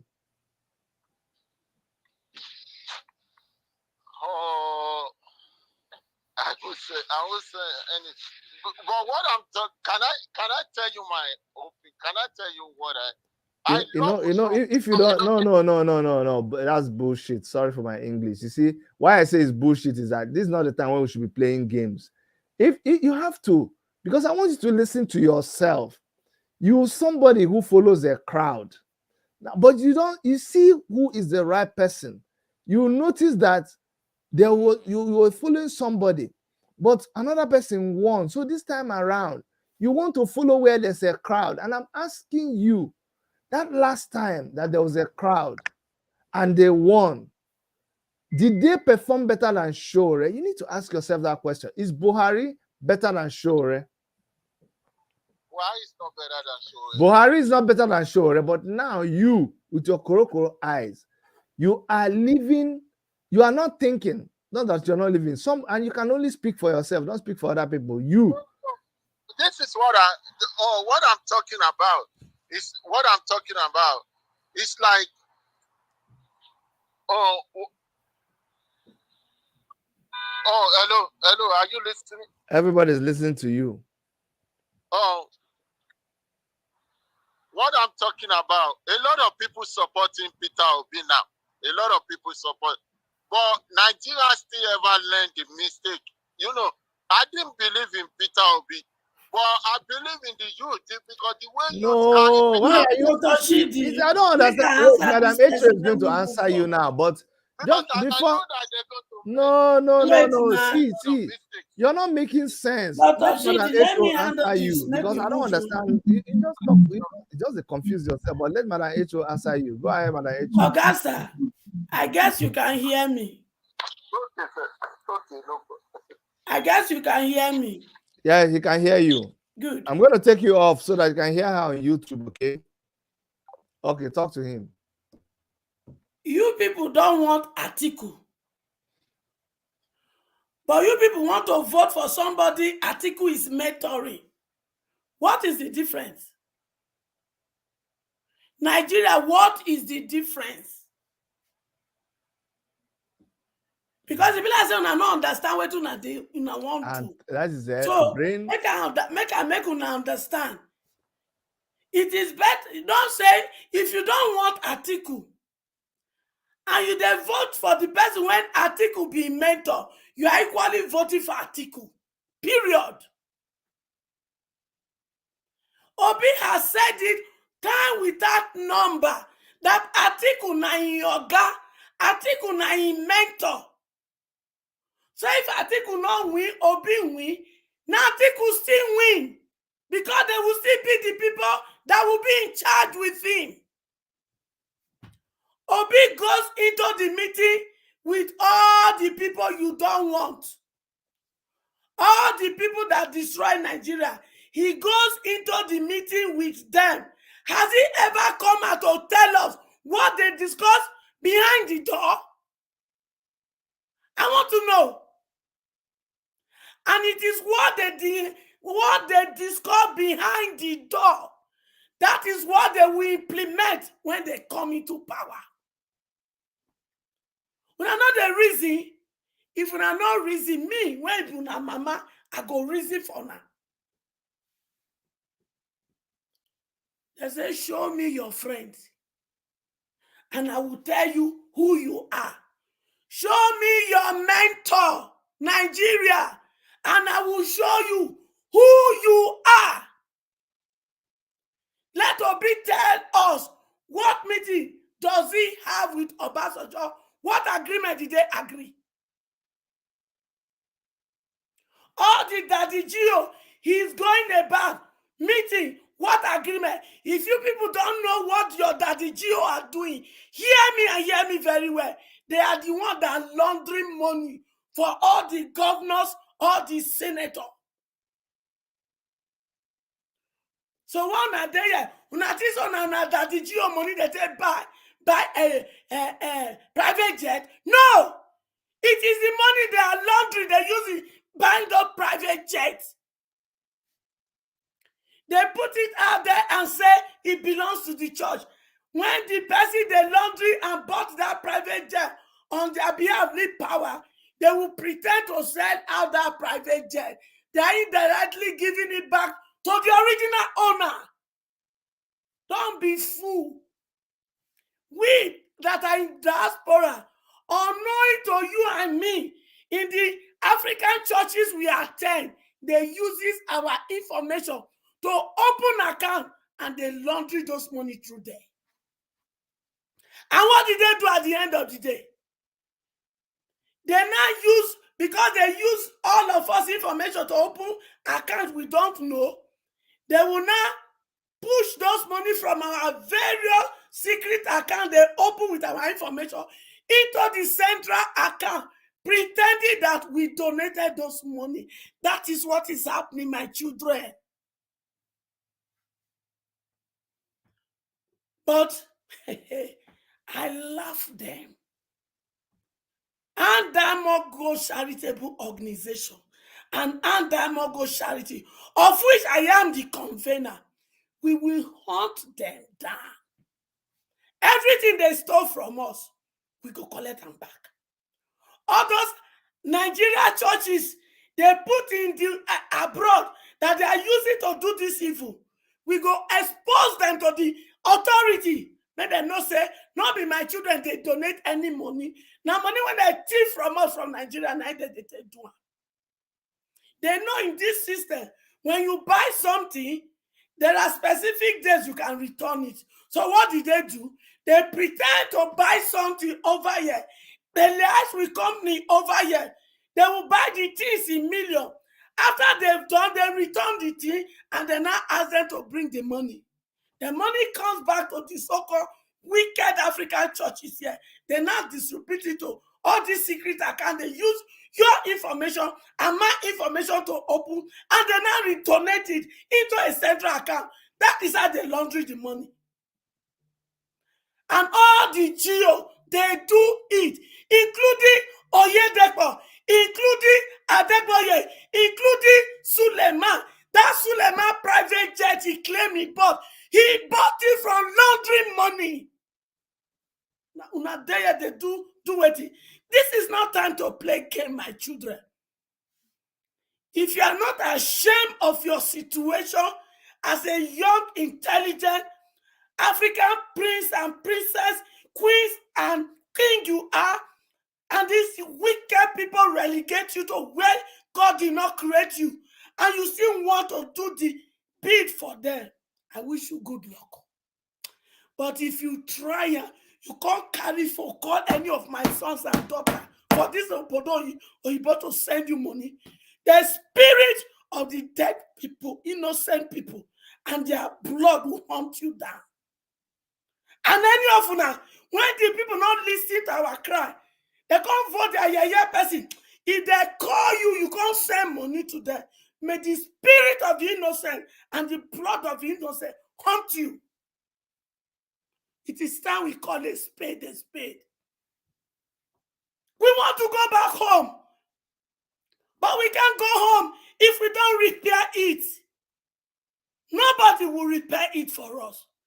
This is our fight, and we must fight and win this war. The people, the Oyibo, they are not better than us. We are too smart, we are too intelligent to be where we are. We are supposed to be building the biggest. I want to see you people do made in Nigeria cell phone, made in Nigeria car, made in Nigeria laptop. We are equal to it. Why are we becoming a mediocrity because of some wicked people? Let us arise and deliver ourselves. Your PVC is the answer. But if you don't do it, don't cry, wolf. You can't blame God because He gave us a choice and we refuse. Thank you. All right. Yemi, I know you were calling me. We'll soon be rounding up. I know you were calling me. If you want to go ahead and call me now, you can. Okay. If you want to go ahead and call me, you can.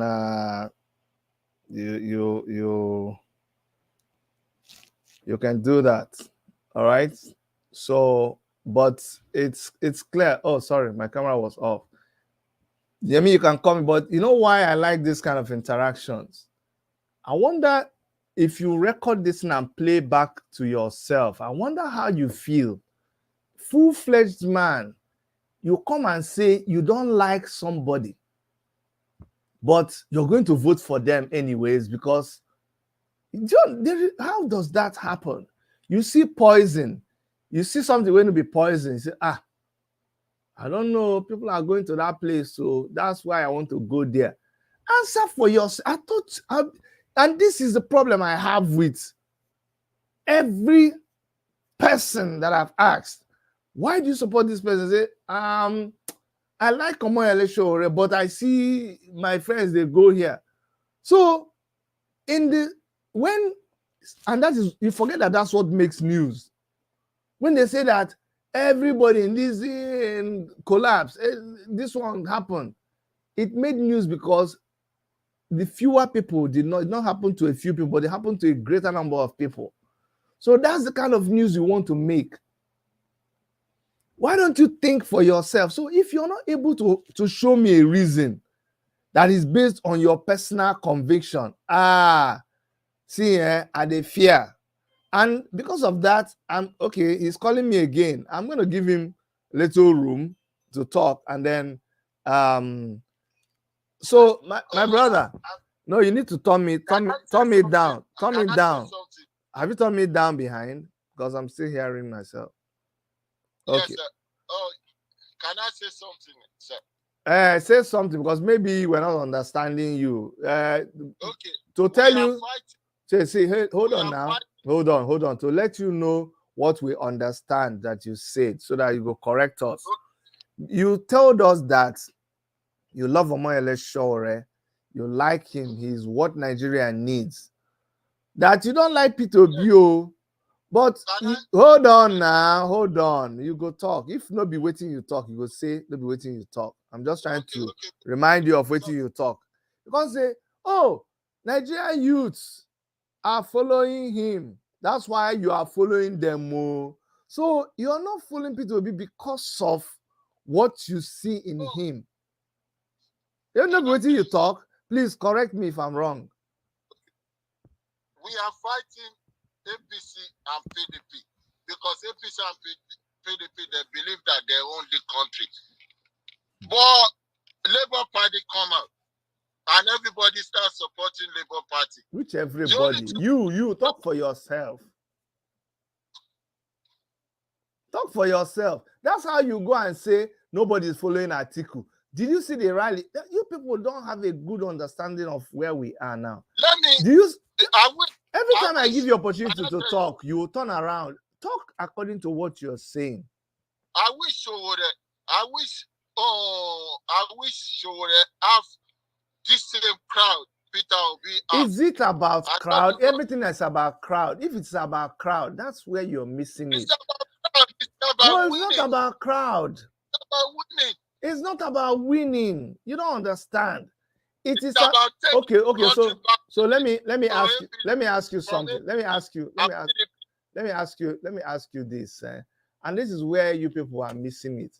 Do you know that when and tell me if people were right or wrong, okay?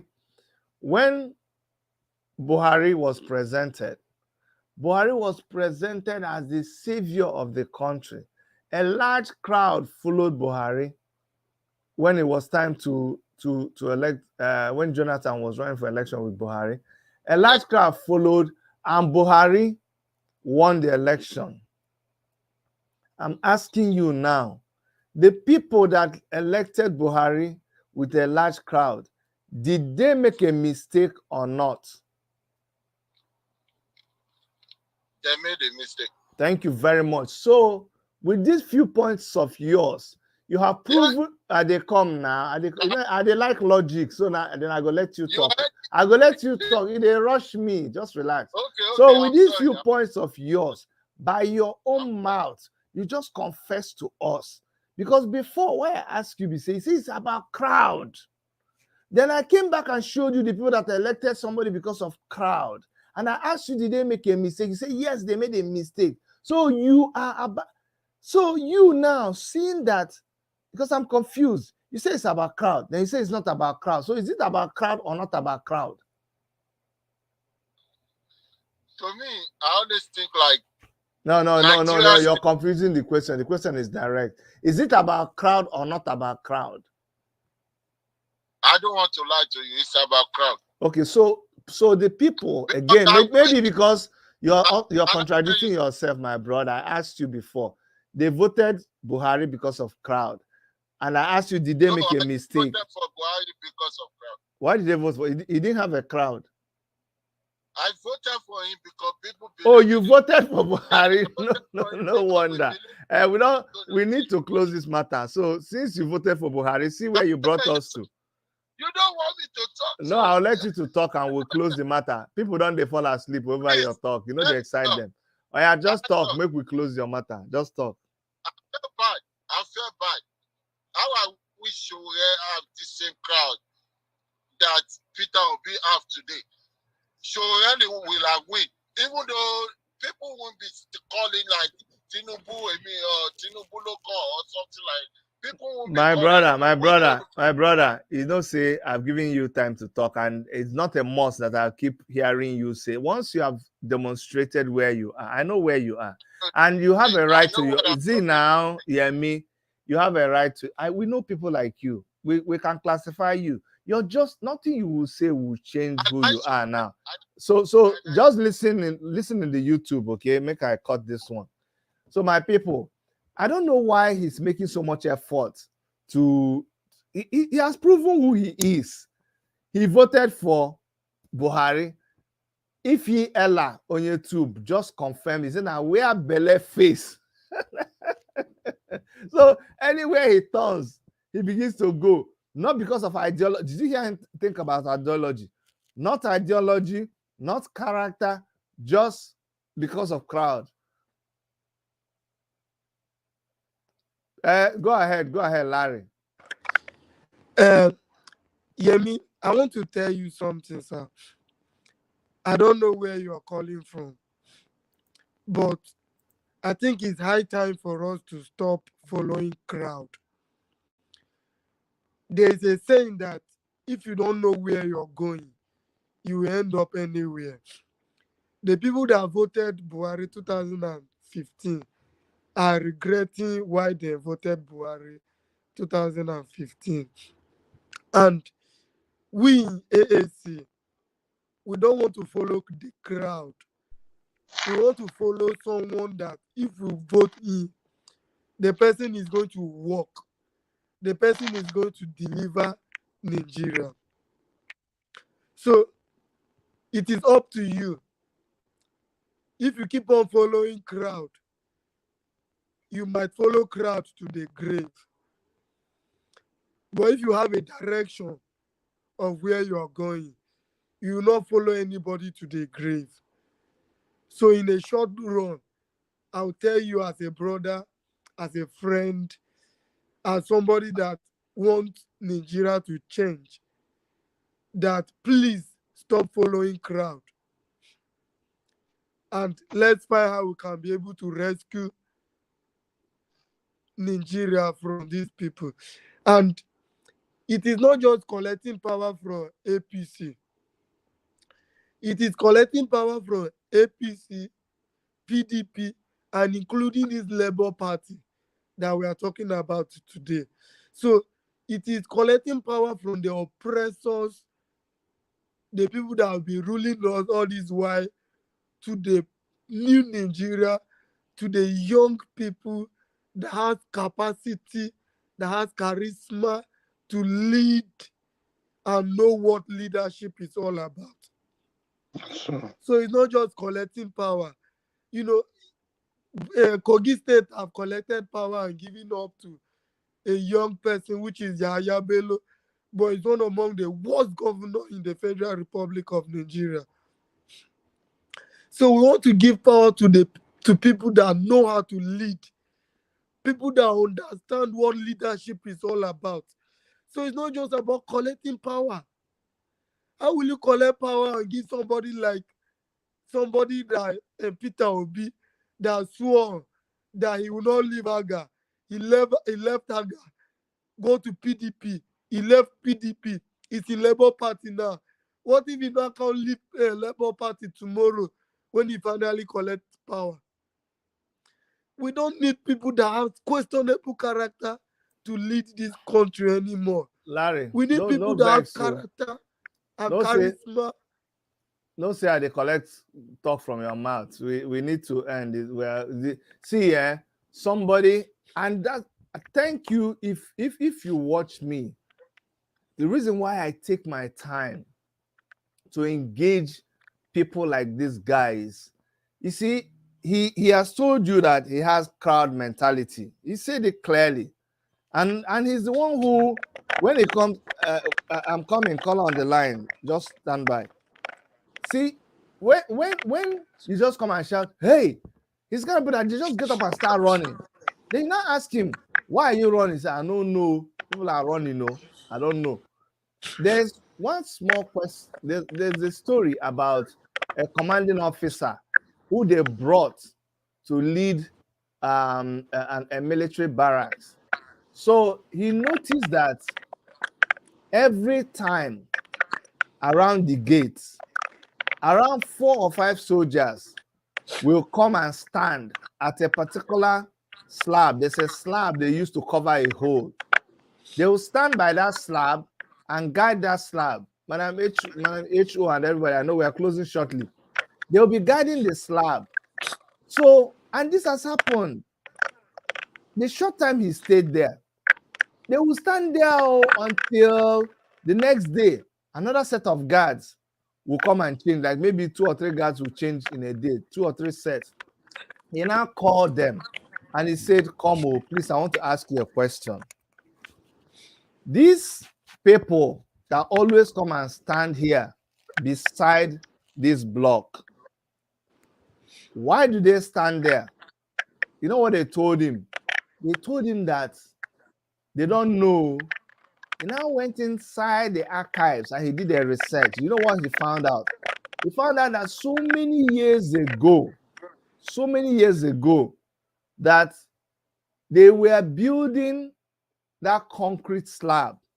When they cast that concrete slab in concrete, before morning, wild animals like squirrel and antelope, they will pass over that slab and their footsteps will be there. So the next day, the commanding officer said they should put another layer of concrete and put some soldiers to stand by that concrete slab so that they will chase away the animals before the thing dries. When other commanding officers, they now transferred this commanding officer. When the new one came, he didn't ask any question. He continued to put other soldiers to guard that concrete slab that has dried, and they have done this over 10 years. Can you imagine? So can you imagine that they are guarding that concrete slab without asking a question? That is what happens when people have a crowd mentality. They are just following without asking questions. So leave these people who are lost. They are lost. You don't have to waste our time on them. I used to think somebody will come and tell me that the reason why is because this person is better, this person has this ideology. But if you just say this, it's not because of you, it's not what you believe, but it's because of crowd mentality. I am done with you. And on that note, we're going to listen to our friend on the phone just say what he wants to say. And we've been here for long. We will all go and continue with our business. And I will thank Mommy H.O. and Sims and Larry and Fabulous OG and Babatunde, everybody that was here for joining in. Okay, go ahead. You are the last contributor for the day. No, I sent you a voice note. I don't want to speak with you online. You don't want to speak with me online? Okay, I'll listen to voice notes. So she said she sent me a voice note. I'm going to listen to the voice note and see whether it's something she wants to be played here. But meanwhile, let me thank Mommy H.O. Mommy H.O., please greet. Let everybody just take 30 seconds to greet our people while I listen to this voice note, and I'll come back. With H.O., go ahead. H.O., then Sims, then Larry, then Fabulous OG. I want to sincerely thank everyone that shows up this moment of the day out of your busy schedule.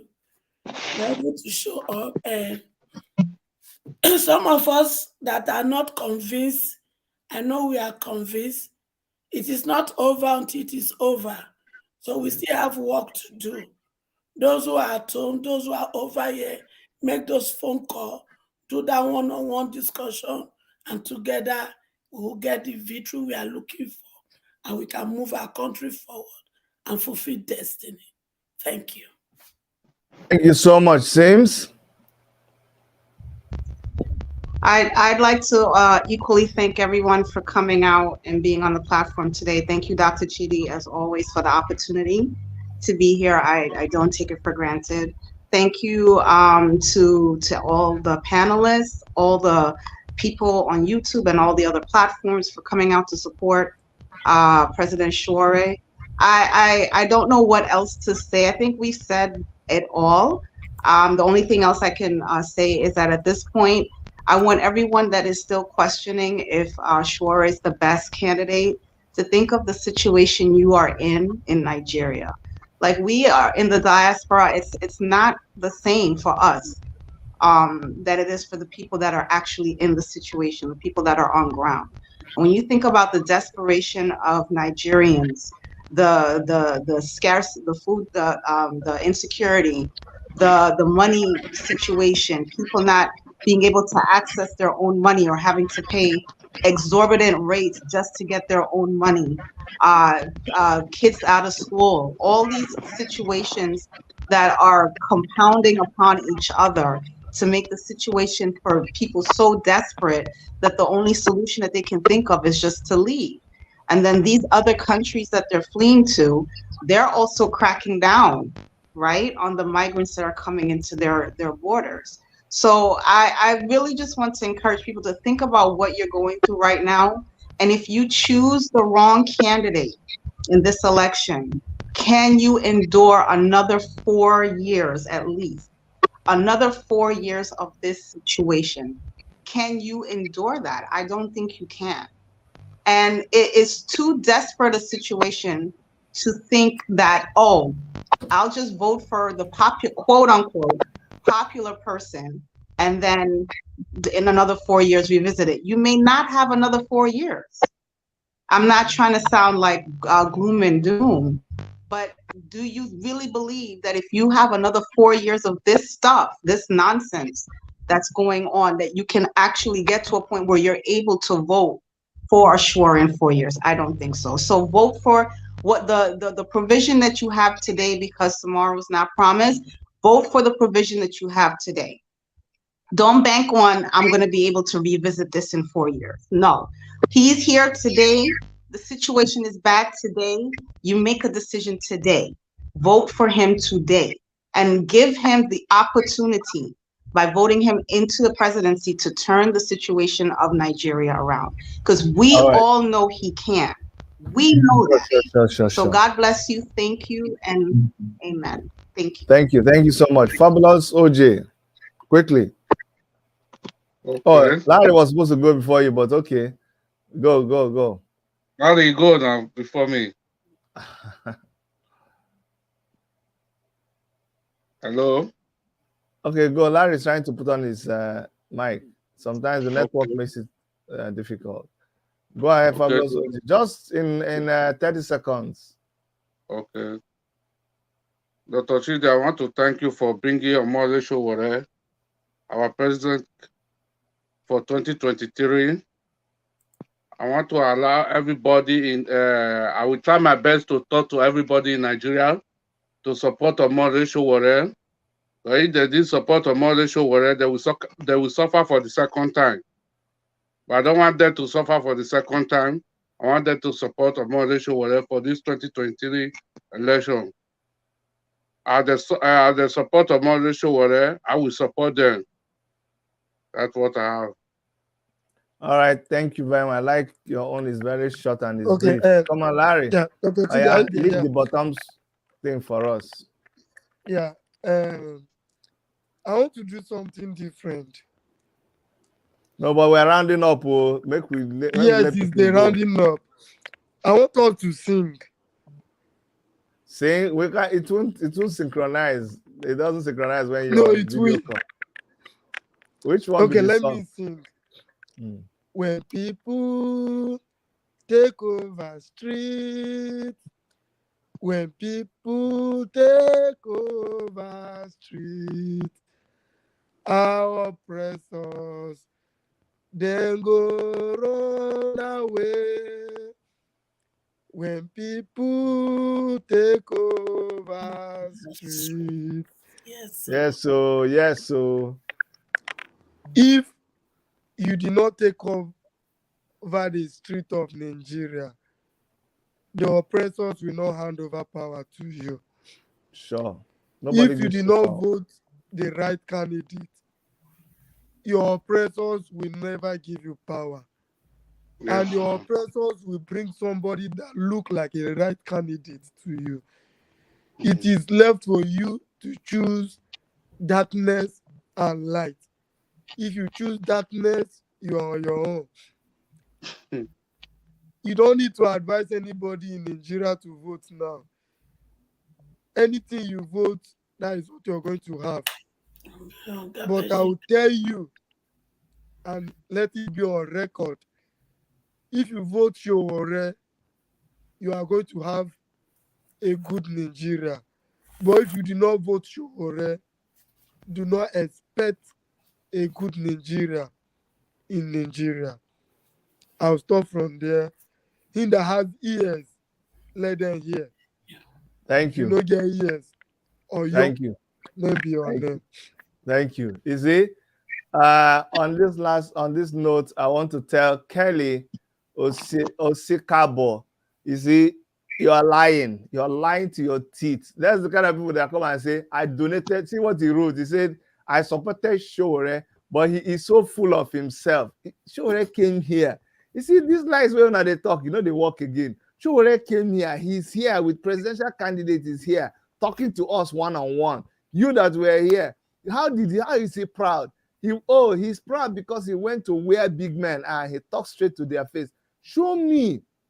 I've never seen somebody answer this question. Show me where Sowore insulted someone who is an ordinary Nigerian for one day. Insulted him, was proud to him. You can't show me. If Sowore being not respecting people that stole money, the thieves, if that's your definition of his being proud, we want him to be prouder and more arrogant to those people. My people, thank you so much. I love you. Let's continue to do what we do. A word is enough for the wise. And on behalf of Dr. Erica, I want to thank everybody, and I'll see you guys again. Thank you for coming. I called you, you supported, you gave money, you are the best. HO Sims, Fabulous OG, Larry, everyone out there in the comment section. Ifyela, thank you so much. Let's do this again, okay? Bye-bye, everybody. Yes.